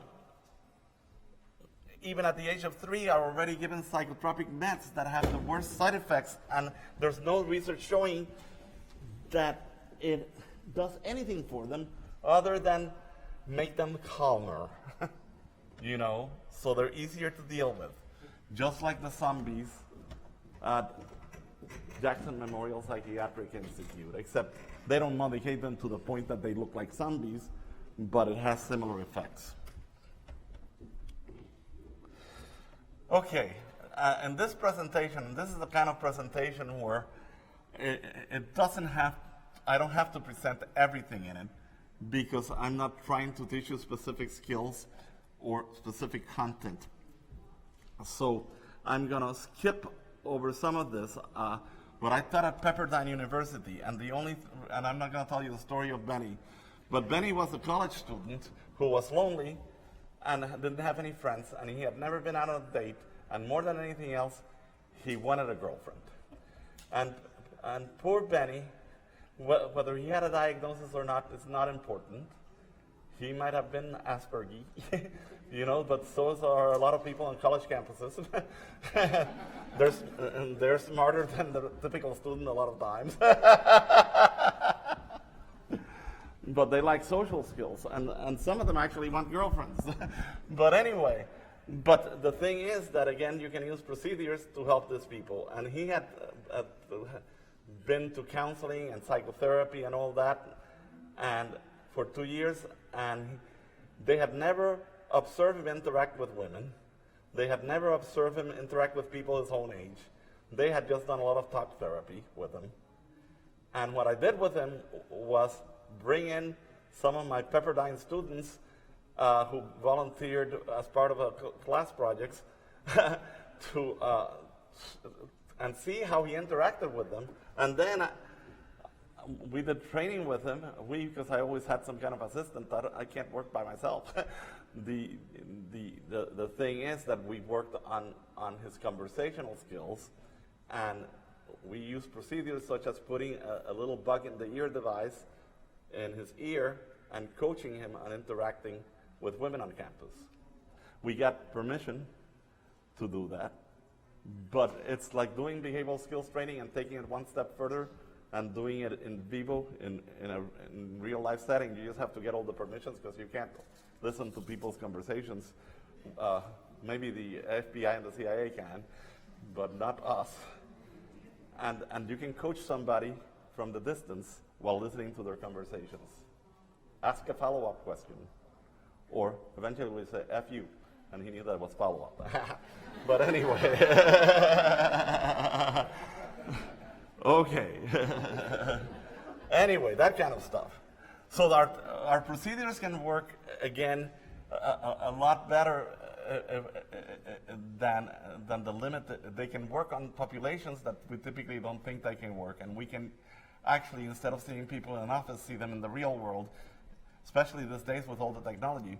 But Benny was back in the 1980s, early 80s, and we already had the technology to be able to communicate with somebody from the distance. That's been around forever. Now, the case of the Ventura County group homes, a lot of people have heard as well, but after that is that's the last experiences that I had in California. I was consulting with group homes. I wasn't consulting at the Ventura County group homes. I got called in to consult with them after the state removed the license of the people who were running it and kicked everybody out and took over running the Ventura County group homes. And again, if I told you the story now, the full story, I would break down and cry, and I might not be able to continue.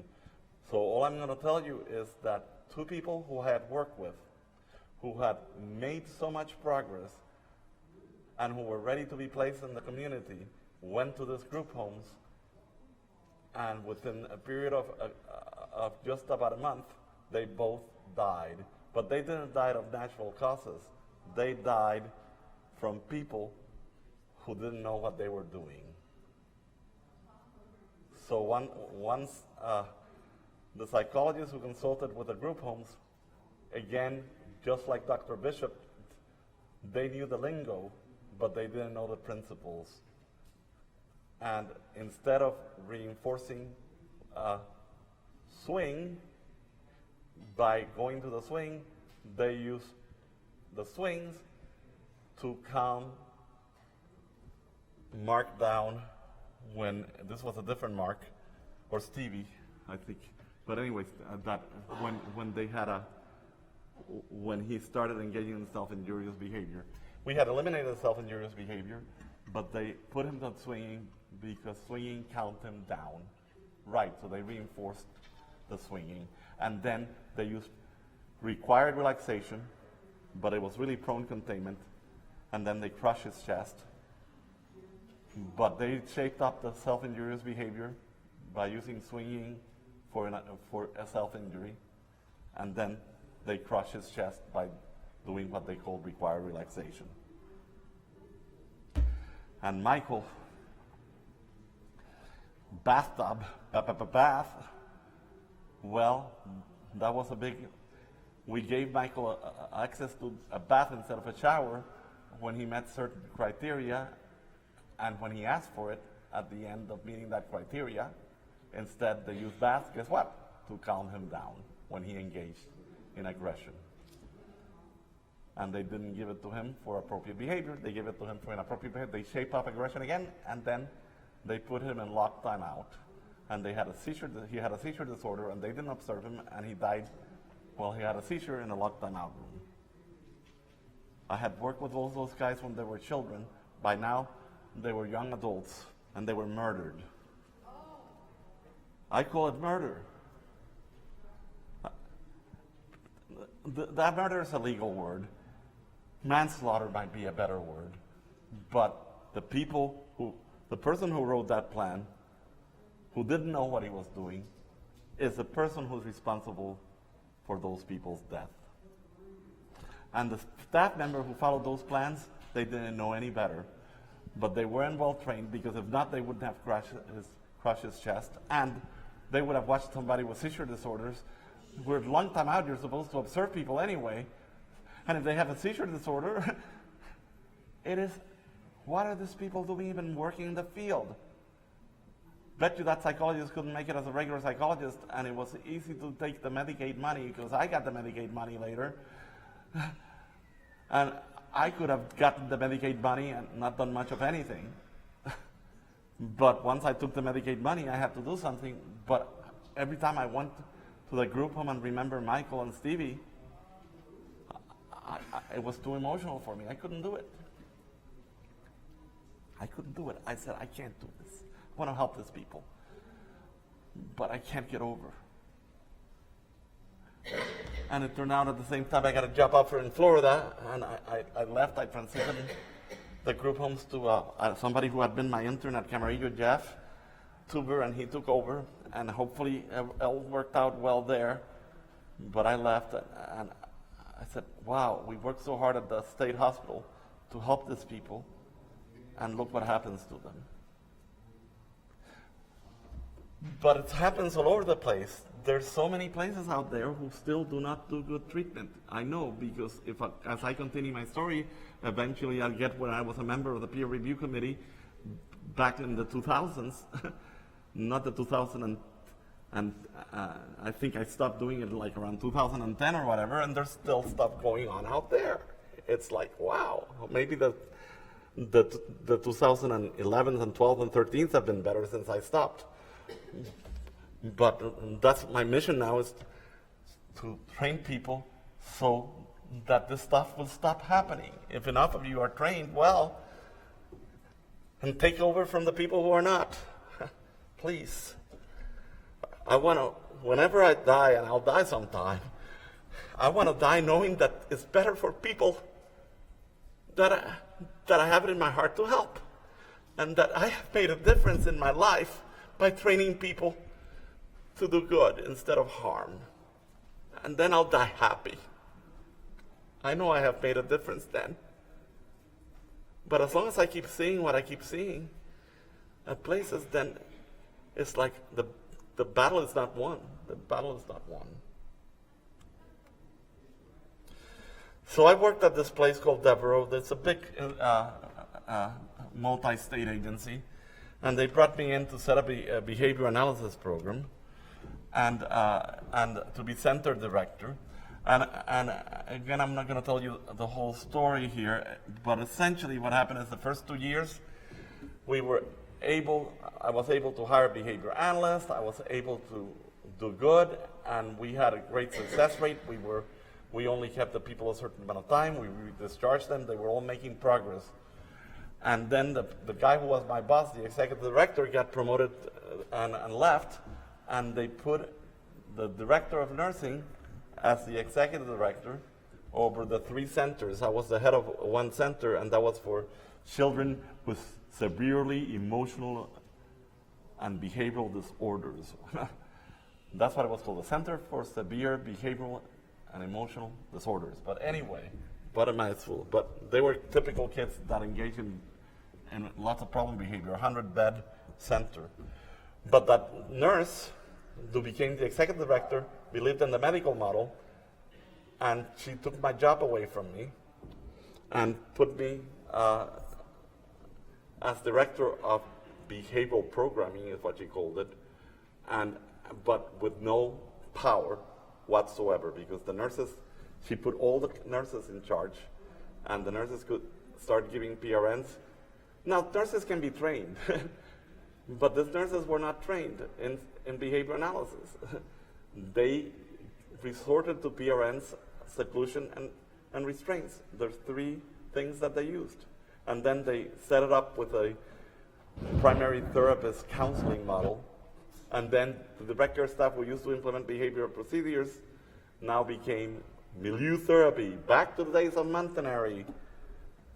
So when I thought I'd gone so far, and finally I was a place like Montanari, but I was in charge, and I was doing good, my legs got cut out from under me, and all the individuals who were there started getting awful treatment instead of good treatment, and they started having special incident reports, riots, kids started to burn down the units, there were a lot of people who ran away, and they fired the nurse finally, who became executive director.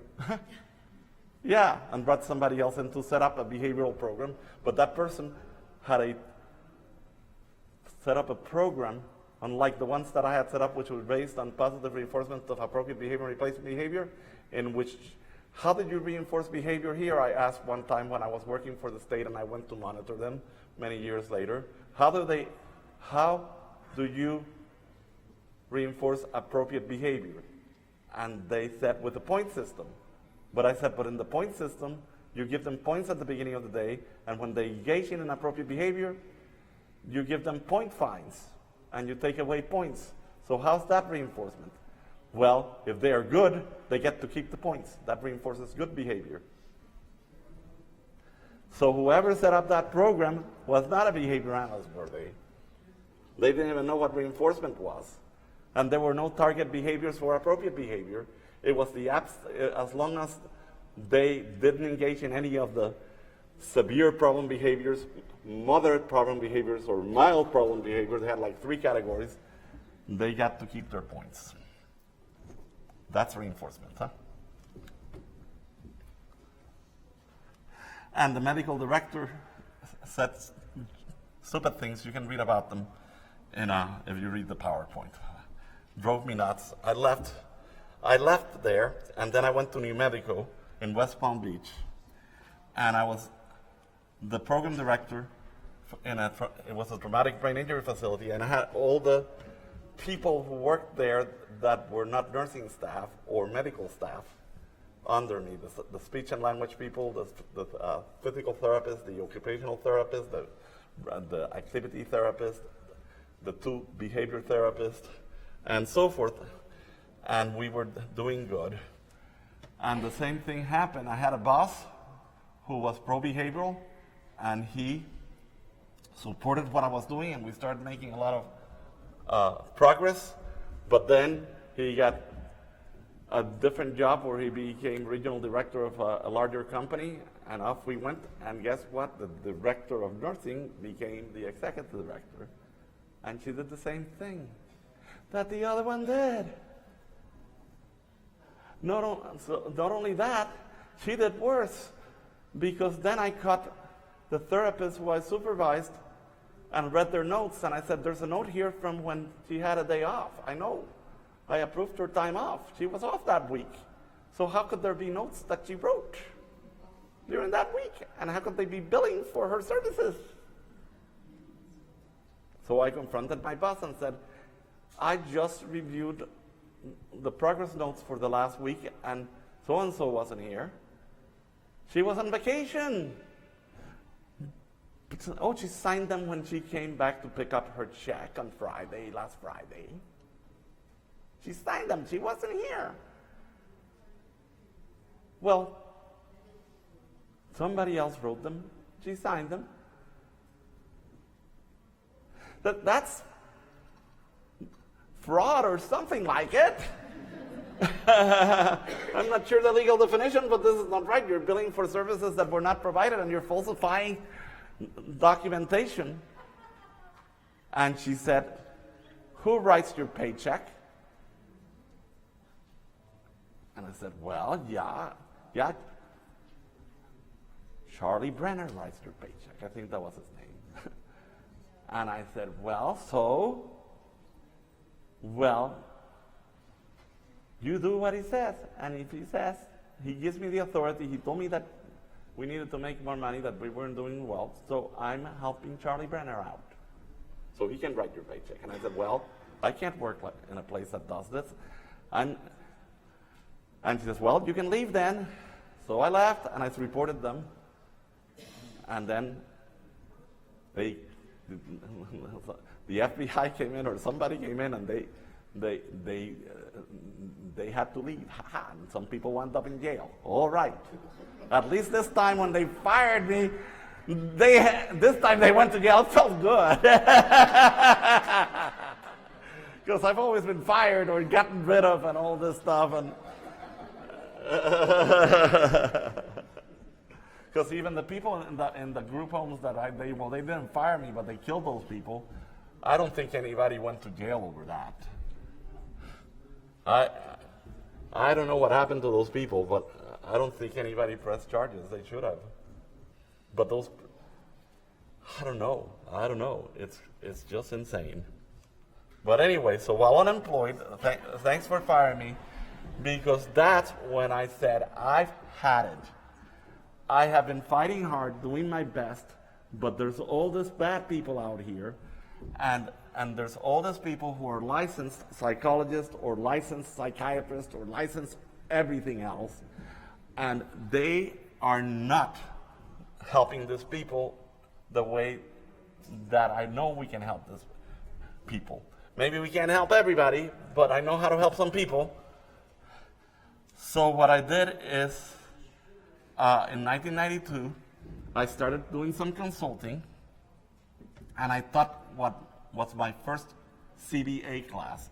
And when as Florida had the certification program that was being in the progress of being improved, and I had become a Florida CBA in '88 when I moved to Florida, and so had my wife become a Florida CBA, and then we had I had stopped being a licensed psychologist, and then I said, well, what I'm going to do is two things. I'm going to, besides consulting, I'm also going to train behavior analysts myself.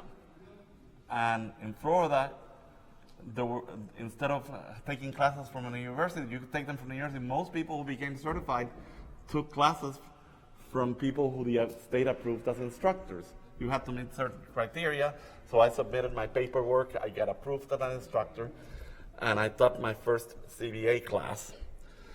And then I also consulted. So I consulted at this place, among other places, that had been called Miami Sunland, and that was the place that, because of its certification in behavior analysis, had started because they had committed such horrors there, and people had died because they had a senior psychologist in charge of treatment there who claimed he was a behavior analyst or claimed he had training in behavior analysis, but he obviously did not. And they had put people in vans in the hot Florida summer sun for hours as a time-out procedure. And they had used procedures that they were calling overcorrection and some things that were abusive. And they had people wear panties, men wear panties around their head and walk around and fall and trip, and all kinds of things. If you read John Bailey's ethics books, the first chapter tells you the story of Miami Sunland. And that's why Florida, among other things, started the certification program in behavior analysis.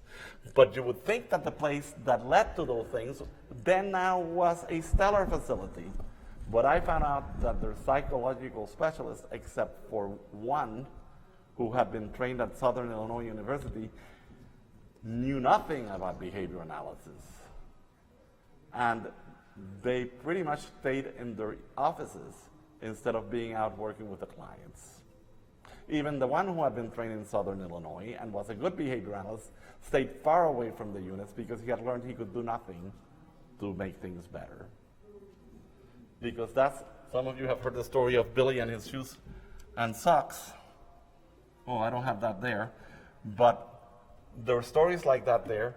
They were abusive to the clients, and they were at least totally disrespectful. And there was no way to implement any kind of behavioral procedures there because there were no engaging activities.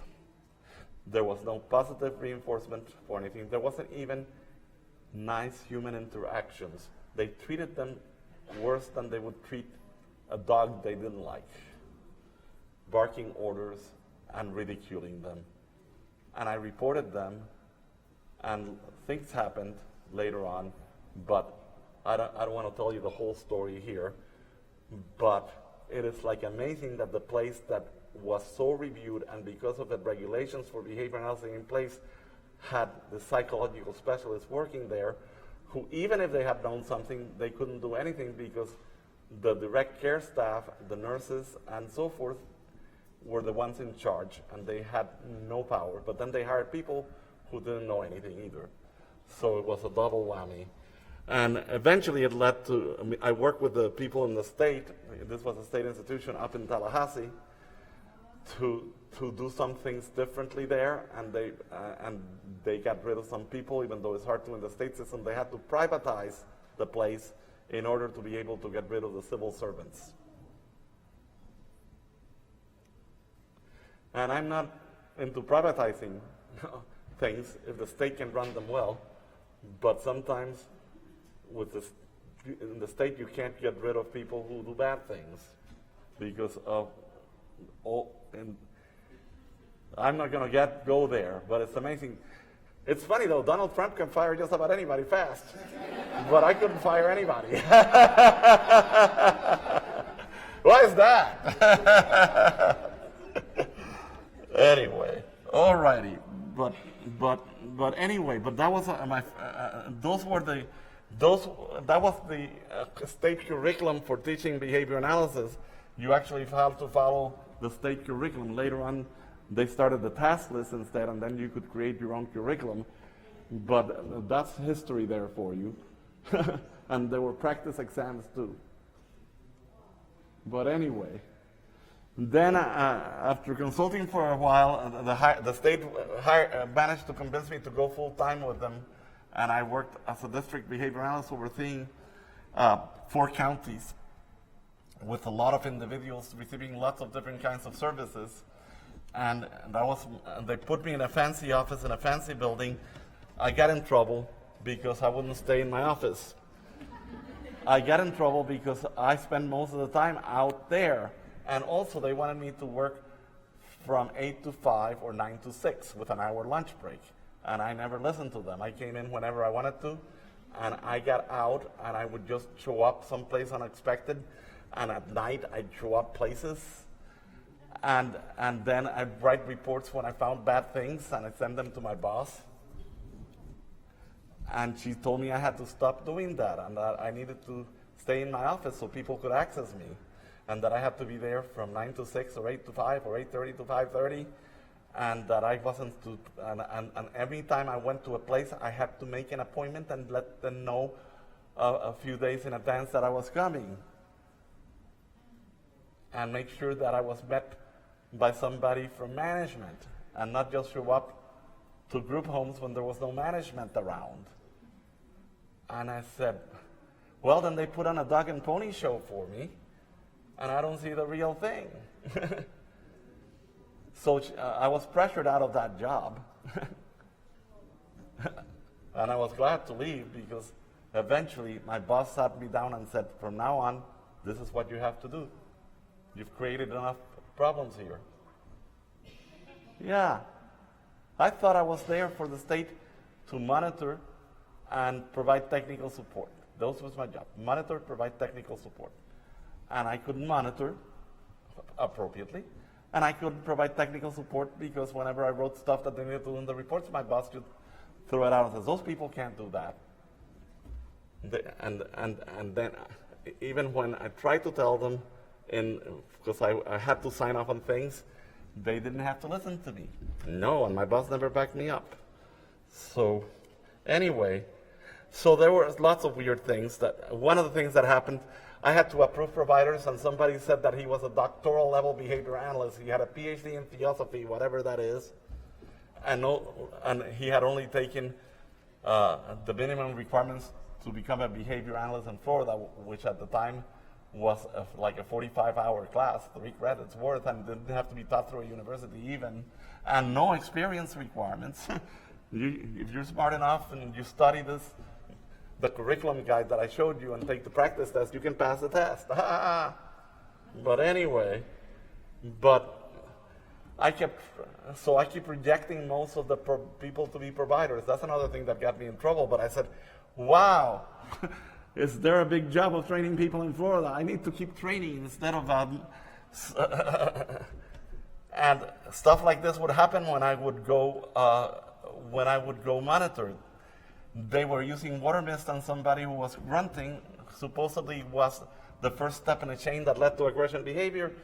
And sometimes you want to break a chain, and sometimes you even want to break even some kind of response class hierarchy. But sometimes what you want to do is take an earlier form of the behavior and response class hierarchy and then reinforce that because it's appropriate. Grunting is appropriate. That's how cave people communicated. That's the beginning of talking. Let's reinforce grunting. And then ask her what she wants when she grunts. And eventually then teach her to man. We have to have a man training program here, not water misting for grunting. And Alberta and her couch is a story that I've often told. Again, instead of telling you the whole story, I will basically tell you that with Alberta and her couch, they put her in restraints because she failed to comply with the request to go to her room at 8 o'clock at night. Yeah, and then they used the same prompt sequence that they used with Mark.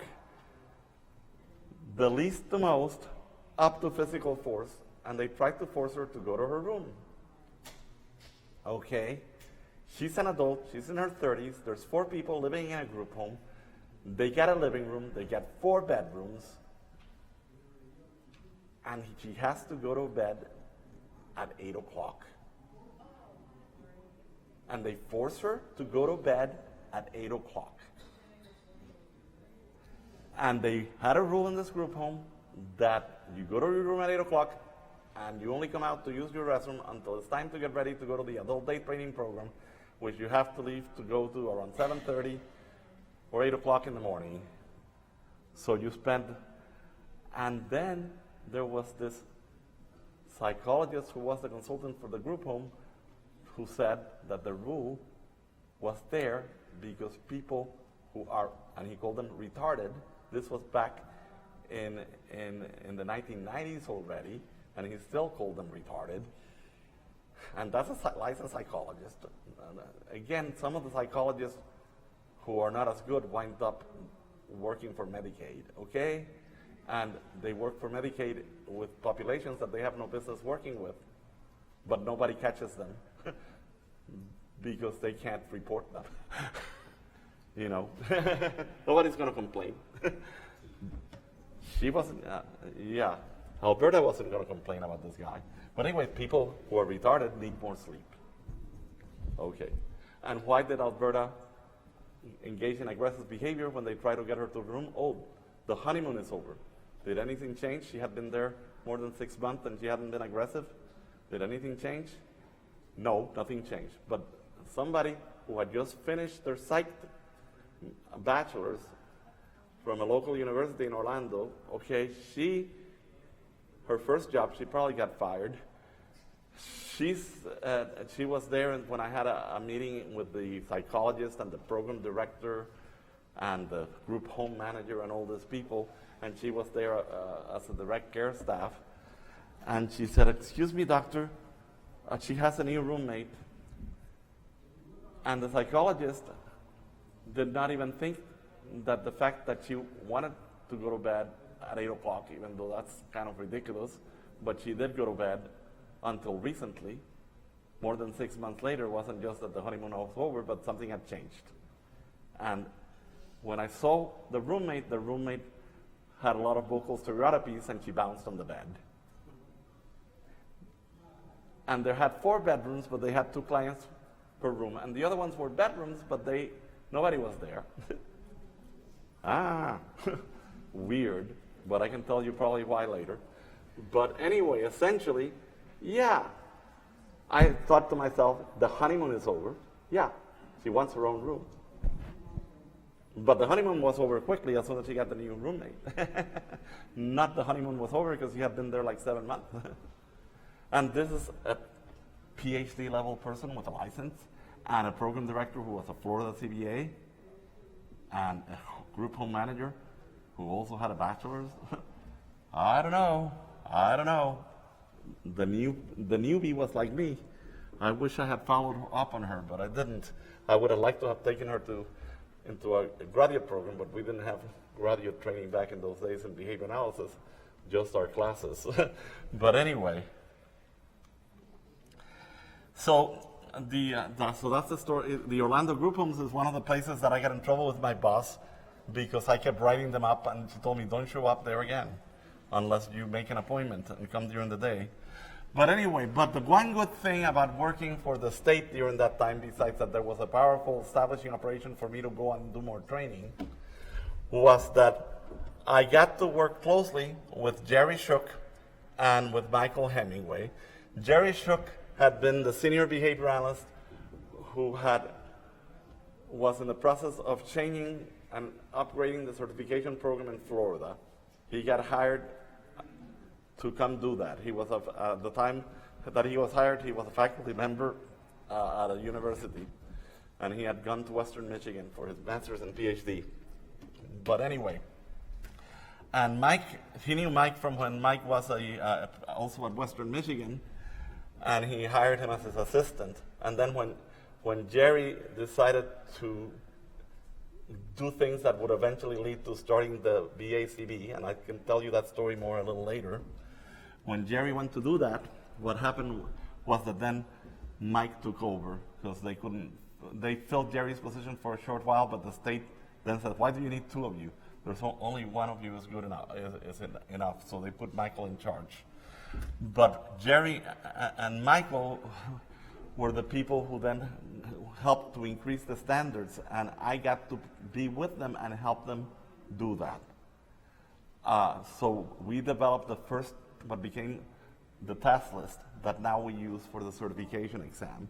We developed the first one, and then we revised it and came up with the second one back in those days. And we worked on changing the criteria for certification to what it eventually was when the state of Pennsylvania developed the credentialed behavior analyst in the school system. That credential that was here for a few years. Some of you might know about that. I'll tell you more about it in a little bit. But then eventually developed the standards for the BCBA. The last standards that Jerry and Mike and I and some other folks had, we wanted higher, but we were not allowed by the lobbyists and the agencies who wanted to keep training minimum. They didn't want people that were more expensive. But it's the minimum standards that were developed for what became the first BCBA credential. And that's been my mission ever since, and I participated in about every single one of the work groups in which the requirements are changed in terms of the curriculum and not always the experiential. I participated in some of those because, again, my mission is to keep increasing things. We have to increase them gradually, but we have to provide better and better and better training for people. And because we're still at our infancy right now, but that's been my mission for years. And then some of you have heard the story of Boogaboo therapy. I'm not going to tell you the story of Boogaboo therapy, but the punchline is, what's the main reason to regulate the profession, and maybe the only reason that the state really gets involved. And it's because to protect people from harm. First, do no harm. And why do behavior analysts need regulating? Remember the Ventura County group homes. Remember the stuff that happened at Florida Sunland. Remember all the other things that are bad that have happened out there. Alberta and her couch.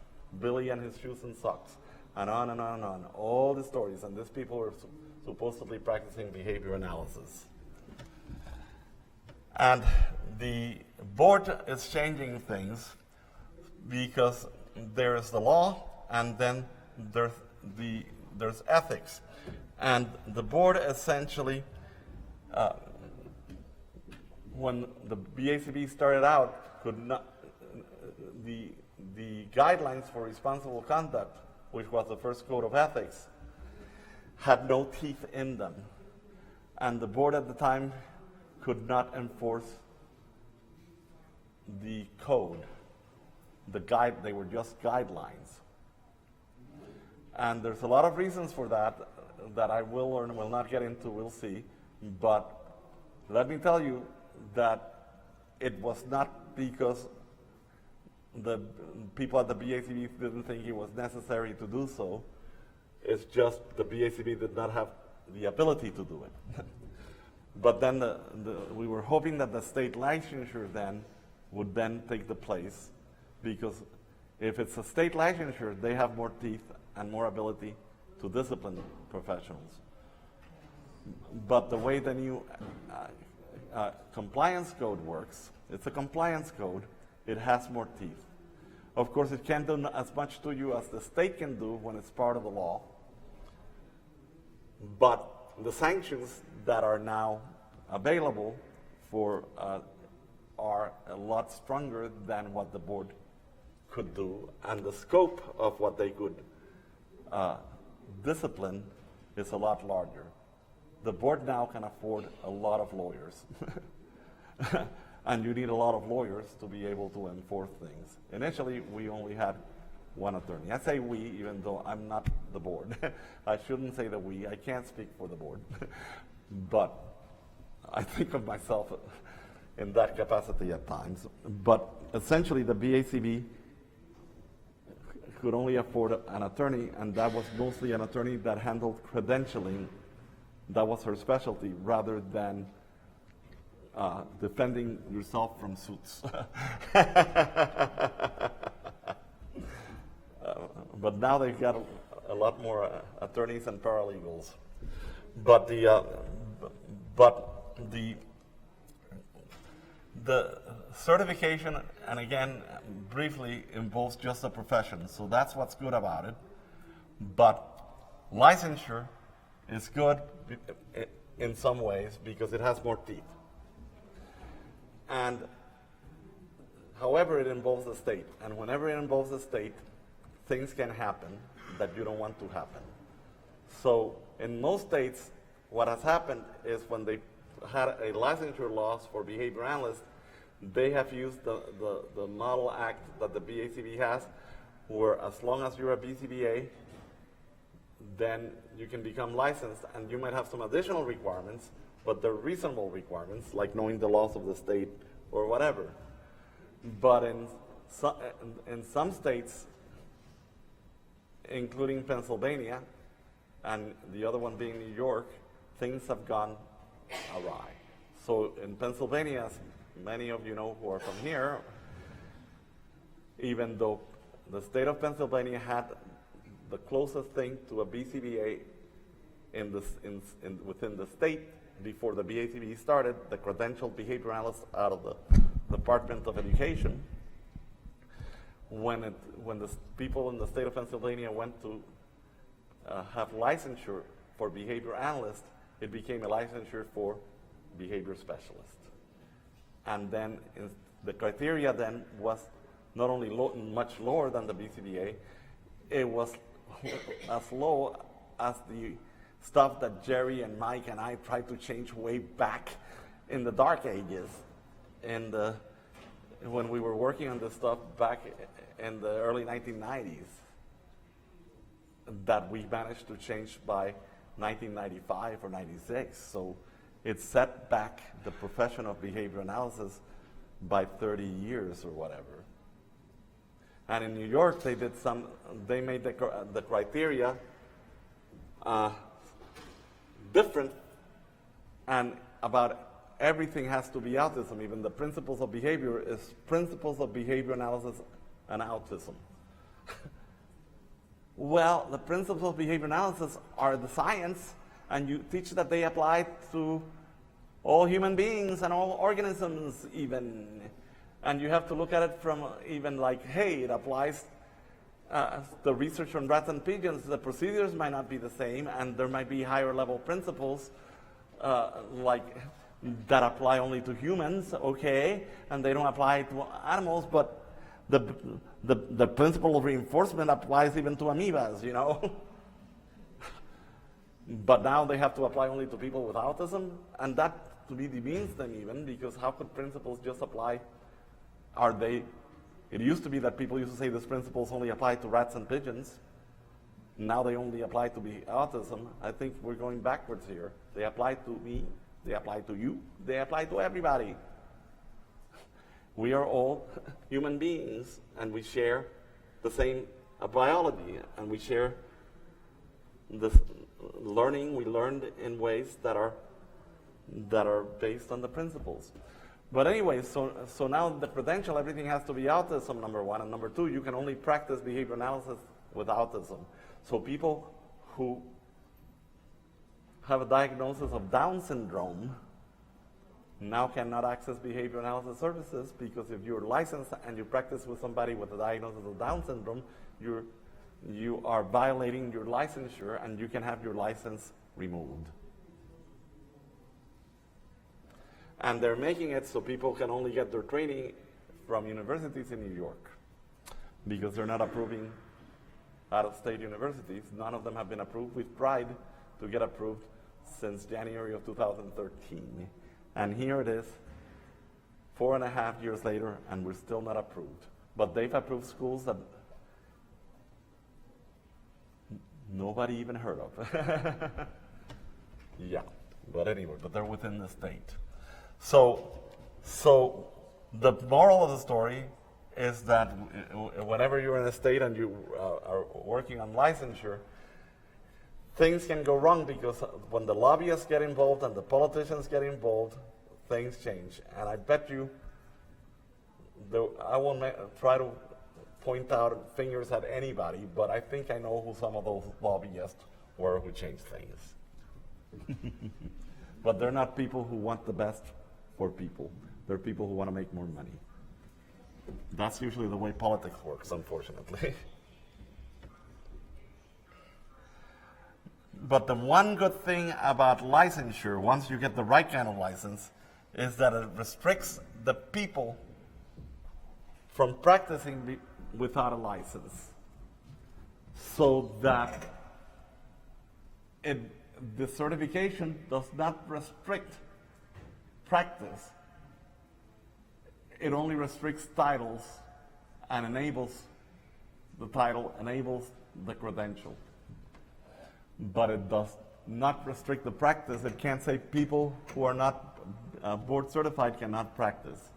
But licensure can, although if there's another licensure, another profession who already has that in their practice act, then we can't take it away. But at least those people are licensed in another profession. It can't be just anybody. And then if another profession tries to go for licensure, then we can fight them if we think they should be fought. But not with just certification. Oops. So I already talked a little bit about the history, about the task list and the behavior analysis rule I didn't mention, but a way to monitor and have oversight over the profession of behavior analysis. I left after all my bad experiences with my boss and not being able to do what we needed to do there. I left for a short time for Threshold, and then I became an executive director of a large agency for people with a diagnosis of autism, and I was doing good, I thought, and then I was told that I needed to leave. I only lasted there like 7 months. And why? Because I fought for their rights to be in less restrictive environments and fought for the rights to be more independent, less dependent on staff. And the people in charge would rather have them stay there longer and would rather be dependent on them. That's the bottom line. Eventually, I left. Thanks for firing me again. But they lasted a while longer, but the state finally closed them down. But Devereaux took over, and I said, good luck with that.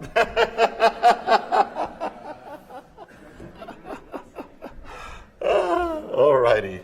But thanks for firing me. Time to spend on my vision about training and improving things, hopefully. And I founded my company, ABA Tech Inc., so I couldn't get fired. And the company has always focused on training ABA professionals and on doing whatever it can to support professional credentialing. And that involves volunteer work, not getting paid for it. But we also, besides consulting, used to do individual cases, but eventually we faded that out as we got busier doing training. But this is the card from my company. The first thing, preparatory classes for certification, CEU seminars, agency consultation and training, and then last, direct client services, because we thought that was still a good thing to do since we did a good job at it. But again, it was mostly a training mission. And when I went out and consulted, or when I went out and did an independent evaluation during those years, I've had stories like the story of Andy and the what of paper. I want to see how we're doing in time. How much more time do we have?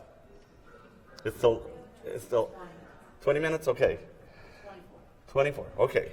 So anyway, so essentially, I'm going to tell you a couple of stories here, but again, I wanted to get to some other points. But just to show you one of the things that happened. So I was already in my private practice, and I was consulting or doing independent evaluations. I got asked by the father of a client in a residential treatment center and it was one of those places like the Montanari place that I got kicked out of in the early days, or like Devereaux, where I also left. A residential agency for people in which most of the individuals were neurotypical, but they engage in behavior problems and might have some kind of mental health or psychiatric diagnosis. But Andy was an individual who was in his teens, whose parents had an ugly divorce. His father was very wealthy. He left the family for a younger woman and kind of abandoned Andy, and Andy, that was his hero, his dad. And when that happened, Andy, who was like the model kid, and from what I could tell from interviewing his mother and his father and from the history, and was an excellent A+ student, started getting in trouble and engaging in illegal behavior that got him in trouble. And of course, instead of going to juvenile hall, he went to a fancy place that was expensive because his parents could afford it. But they had a point system and a level system, and Andy made progress, and he was on the level, the honors level, and he that met the criteria for discharge, and he was about to be discharged, and he hadn't seen his father like in 2 years. His father had never visited him there, but his father was coming on the day before the weekend before the week that he was gonna be discharged, to spend time with him before his mother picked him up to take him back home. And so his dad shows up on a Friday evening to pick him up. He was going to take him to like a Disney World kind of place, and they were going to spend the weekend having fun. He was 15 or so at the time, and right before his dad showed up,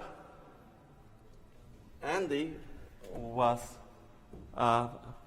horsing around with some kids, and well, he took a piece of paper. I don't have paper, I just have a tissue, but this was paper and it was clean. But anyway, and he went like that to another kid, and it popped in his head, and Andy laughed, and the kid laughed. And a staff member said, Andy, you have earned a timeout for aggression. Go to the locked timeout room. And you are level dropped to level 1. Level 1 meant unit restriction, no outings, no discharge level. That was that. And Andy started talking back, and then he said something, that's not aggression, that's horseplay. Andy knew the program better than the staff member. Okay, but they dragged him into the timeout room, and they also told him, and now you have not only unit restriction, but you have room restriction for 24 hours. And when his dad came to the door to get him, they told him, Andy has been dropped to level 1. He can't have an outing. He's also in the timeout room, and he's going to be on room restriction. You can't have any visitors. He was aggressive against a peer. And what's the dad to know? He believed them. And the dad left. The dad took their words for it. He wondered what went wrong, but he took the next plane out and left. And then, when they got Andy out of the timeout room, and Andy asked about his dad, they told him, your dad left. You're not going to get to see your dad. You're in room restriction now. You're stuck here now. And Andy punched one of the staff members out.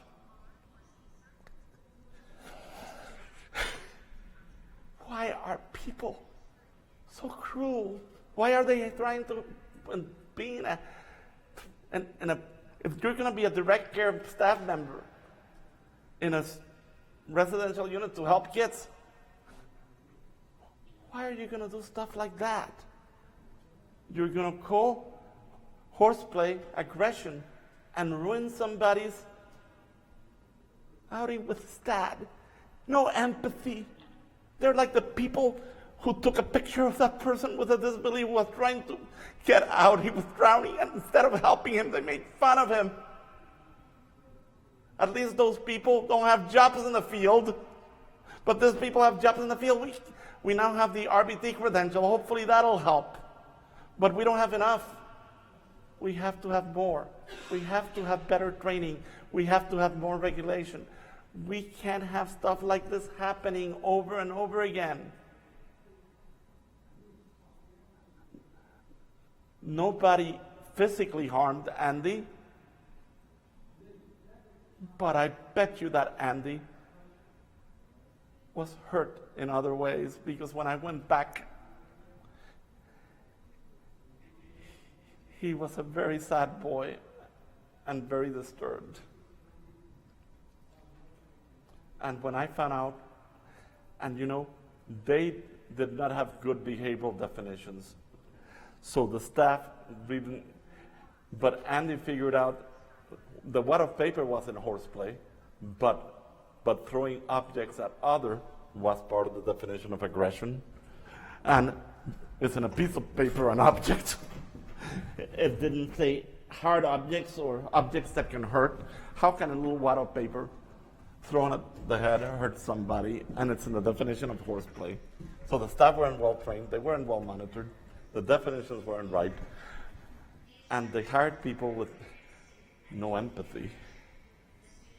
So I did some changes, not only in terms of Andy, but I suggested that no direct care staff had the authority to tell a parent,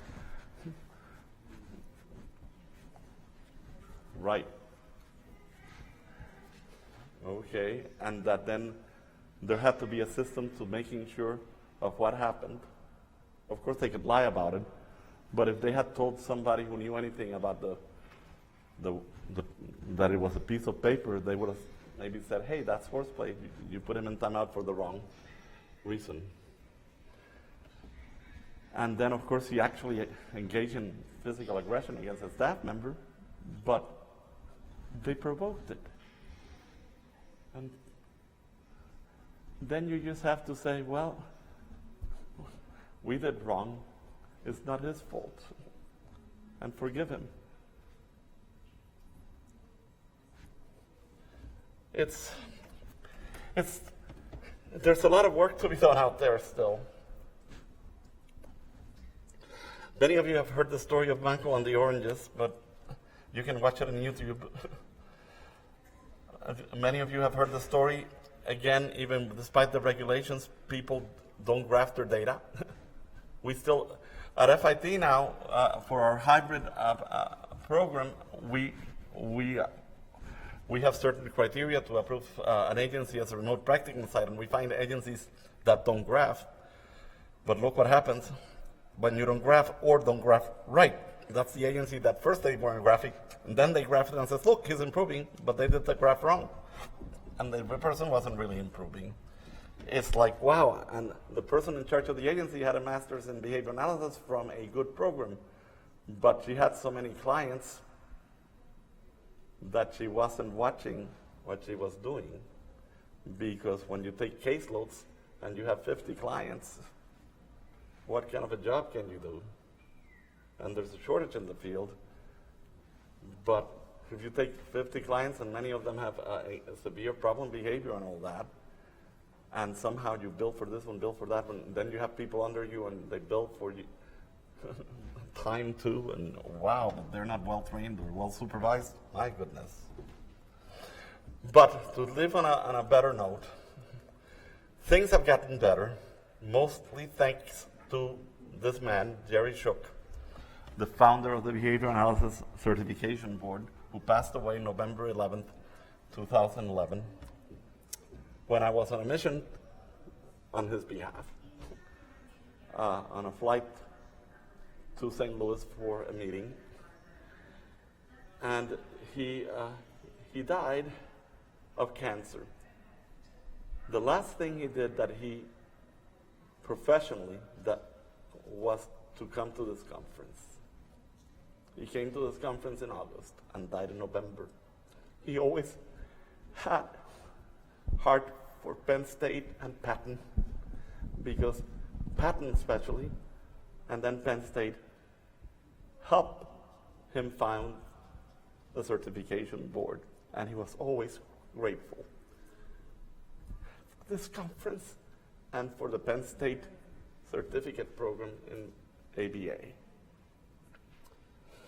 And I was honored that he always had me with him at his side, and that I was one of the people who helped him here in Pennsylvania.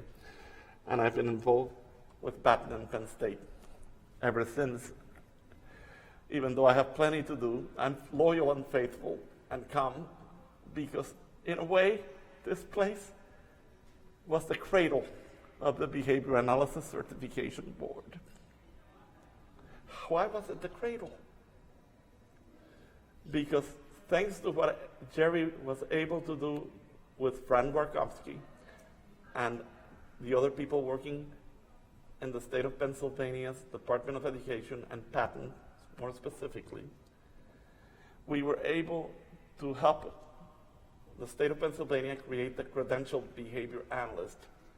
And if there had not been the credentialed behavior analyst in Pennsylvania, there would have never been the BCBA. For several reasons. I can get into some of the reasons briefly. One of them was the deal that eventually then there would be a ACB that would take over that program. So you can't start as a behavior board with nobody. We had a deal with the state of Florida also, and the state of Oklahoma. But the people who actually helped the most were the people in Pennsylvania.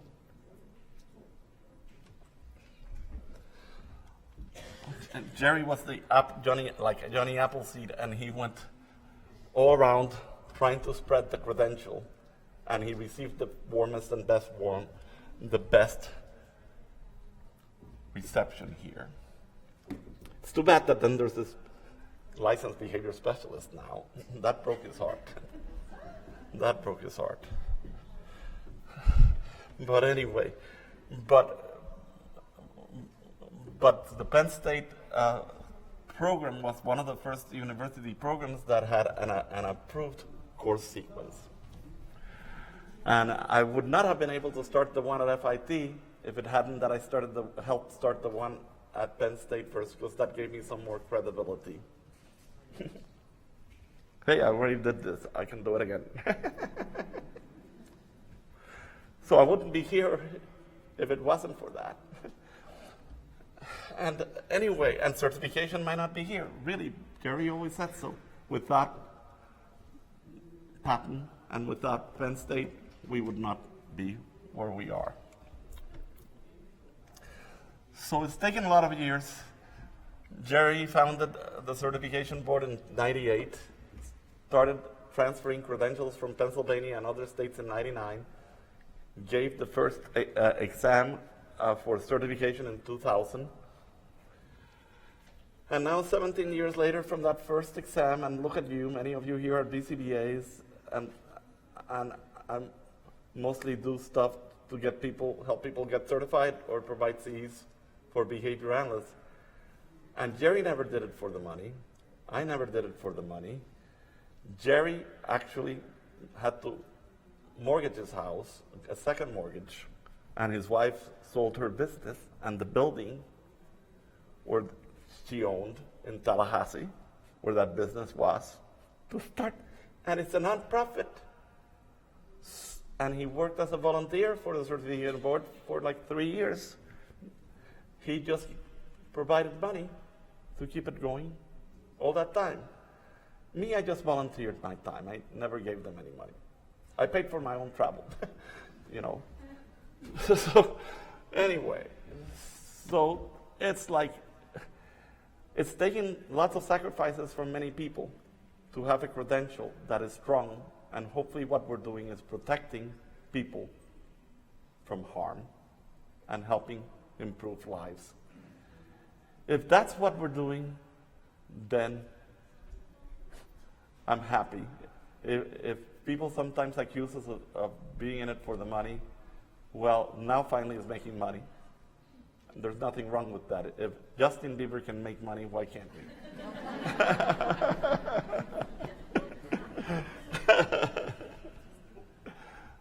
All righty. So how are we doing on time now? Okay. So as I said, if it hadn't been for Patton and then Penn State, I wouldn't have been able to start the program in '98 at FIT. The first program there was not online, but there's an article about how we did it, including the sacrifices that had to be made in order to do it. Because universities are not very generous. But now, look, we're in this nice building, the School of Behavior Analysis. But so we continue the mission to train practitioners who will practice really well and ethically. And whose main mission, though, is not only to change behavior, although there's nothing wrong with that, but to help people achieve meaningful outcomes and improve their quality of life. Again, if we only focus on behavior change, we're missing it. We always have to say, how can we help this person achieve meaningful outcomes? And how can this person, how can we help improve their quality of lives and the quality of lives of those around them? So that's why I say, show me the data, show me the graphs, and that's great, but don't show me just that. Tell me how you changed this person's life.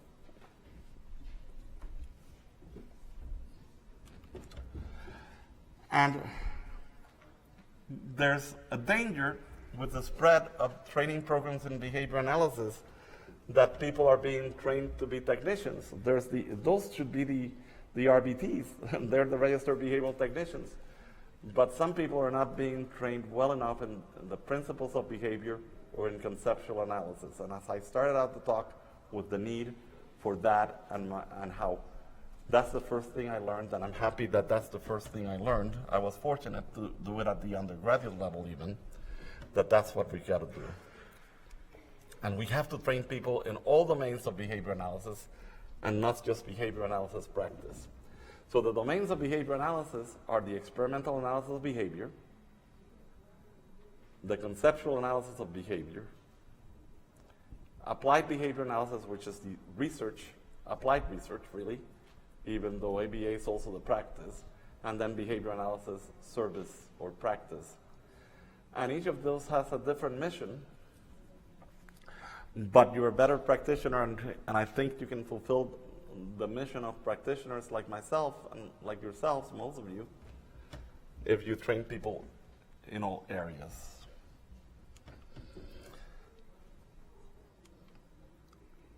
And I'm not going to get into the details of accreditation or credentialing now. If we had had more time, we would do that. But I'm just going to go into the oversight. Some people complained about the code, the compliance code. I myself complain about it when I have arguments with John Bailey about drinking a cafecito when I go to a home of an individual who I'm helping. Well, I'm not doing that anymore, but because I'm not going to set up a home-based program anymore. But when I was, and I went to a Cuban family or another family of my ethnic origin, and they offered me a cafecito, which is a little cup of espresso, a very tiny thing, I would take it. And I bonded with the family over it, and it's very fast. Not only that, it gives you more energy to work with a kid. Sometimes after being there a couple of hours, you need another one. And the code says no gifts, and John Bailey claims that that's a gift. But he also claims that a glass of water is a gift. And I said, you've got to define gift, and you have to have a little tighter than anything that somebody gives you, number one. But number two, you have to be culturally sensitive. And the code is not culturally sensitive. I belong to two different organizations. One, they're both part of one is part of the Florida Association of Behavior Analysis, and one is part of the California Association of Behavior Analysis that started as Latino associations first, but now they include anybody who wants to be in it. We don't keep the rest of you out. But some of us are fighting saying that you have to make that code a little bit more culturally sensitive. But other than that, it's a sound code, and you need to take it seriously because it's really put there to help make things better for people and to protect people. And if people get disciplined and then they get upset at the board, well, we all make mistakes, and we should learn from them. But hopefully we won't do something as bad as something that then results in removal of the credential. But if you do, probably they have good reason to do so. Although people do go sometimes are put in death row and are actually executed who are innocent. So there might be some people like that whose certification gets taken away, but at least you're still alive to keep fighting. It's not terminal or anything, but hopefully it'll help make things better in the long run, even if some individuals suffer because of it. Imagine if people couldn't practice, that maybe Mikey and Stevie at the Ventura County group homes would not have been killed. And the code enables oversight that the BACB did not have before, which can lead to disciplinary actions and sanctions. But anyway, so back to some of the important points for training, but I think we've done it already. The rest of the presentation was really more about some of the stuff we have to do for training, but because we're almost out of time, instead it's better to just finish with the fact that I am glad that you are here. I think, again, I might be wrong, but I think most of the people that I get at the audience in Penn State are here for the right reasons. and that you all care to help people, and you have empathy, and you want to be better at what you do. I don't think, and I'm going to say something that makes me sound like a little self-righteous perhaps, but I think people don't stay in my presentations if they don't have the right heart, because I might be a little bit too hard on them, because I don't want people who are not going to do their best to be the best that they can be and provide the best treatment that they can, and always work on having meaningful outcomes for people, making a difference in people's lives, improving the quality of life for those individuals we serve, and that's why we're here. So thank you very much.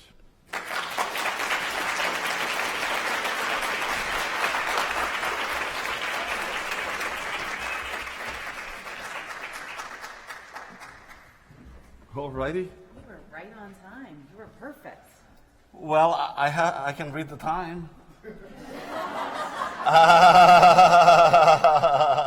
weren't worried about it, but you were right on it. Thank you very much. It was wonderful. I have the code for you all. You all ready? SIP 954. Again, SIP 954. Have a great lunch, guys.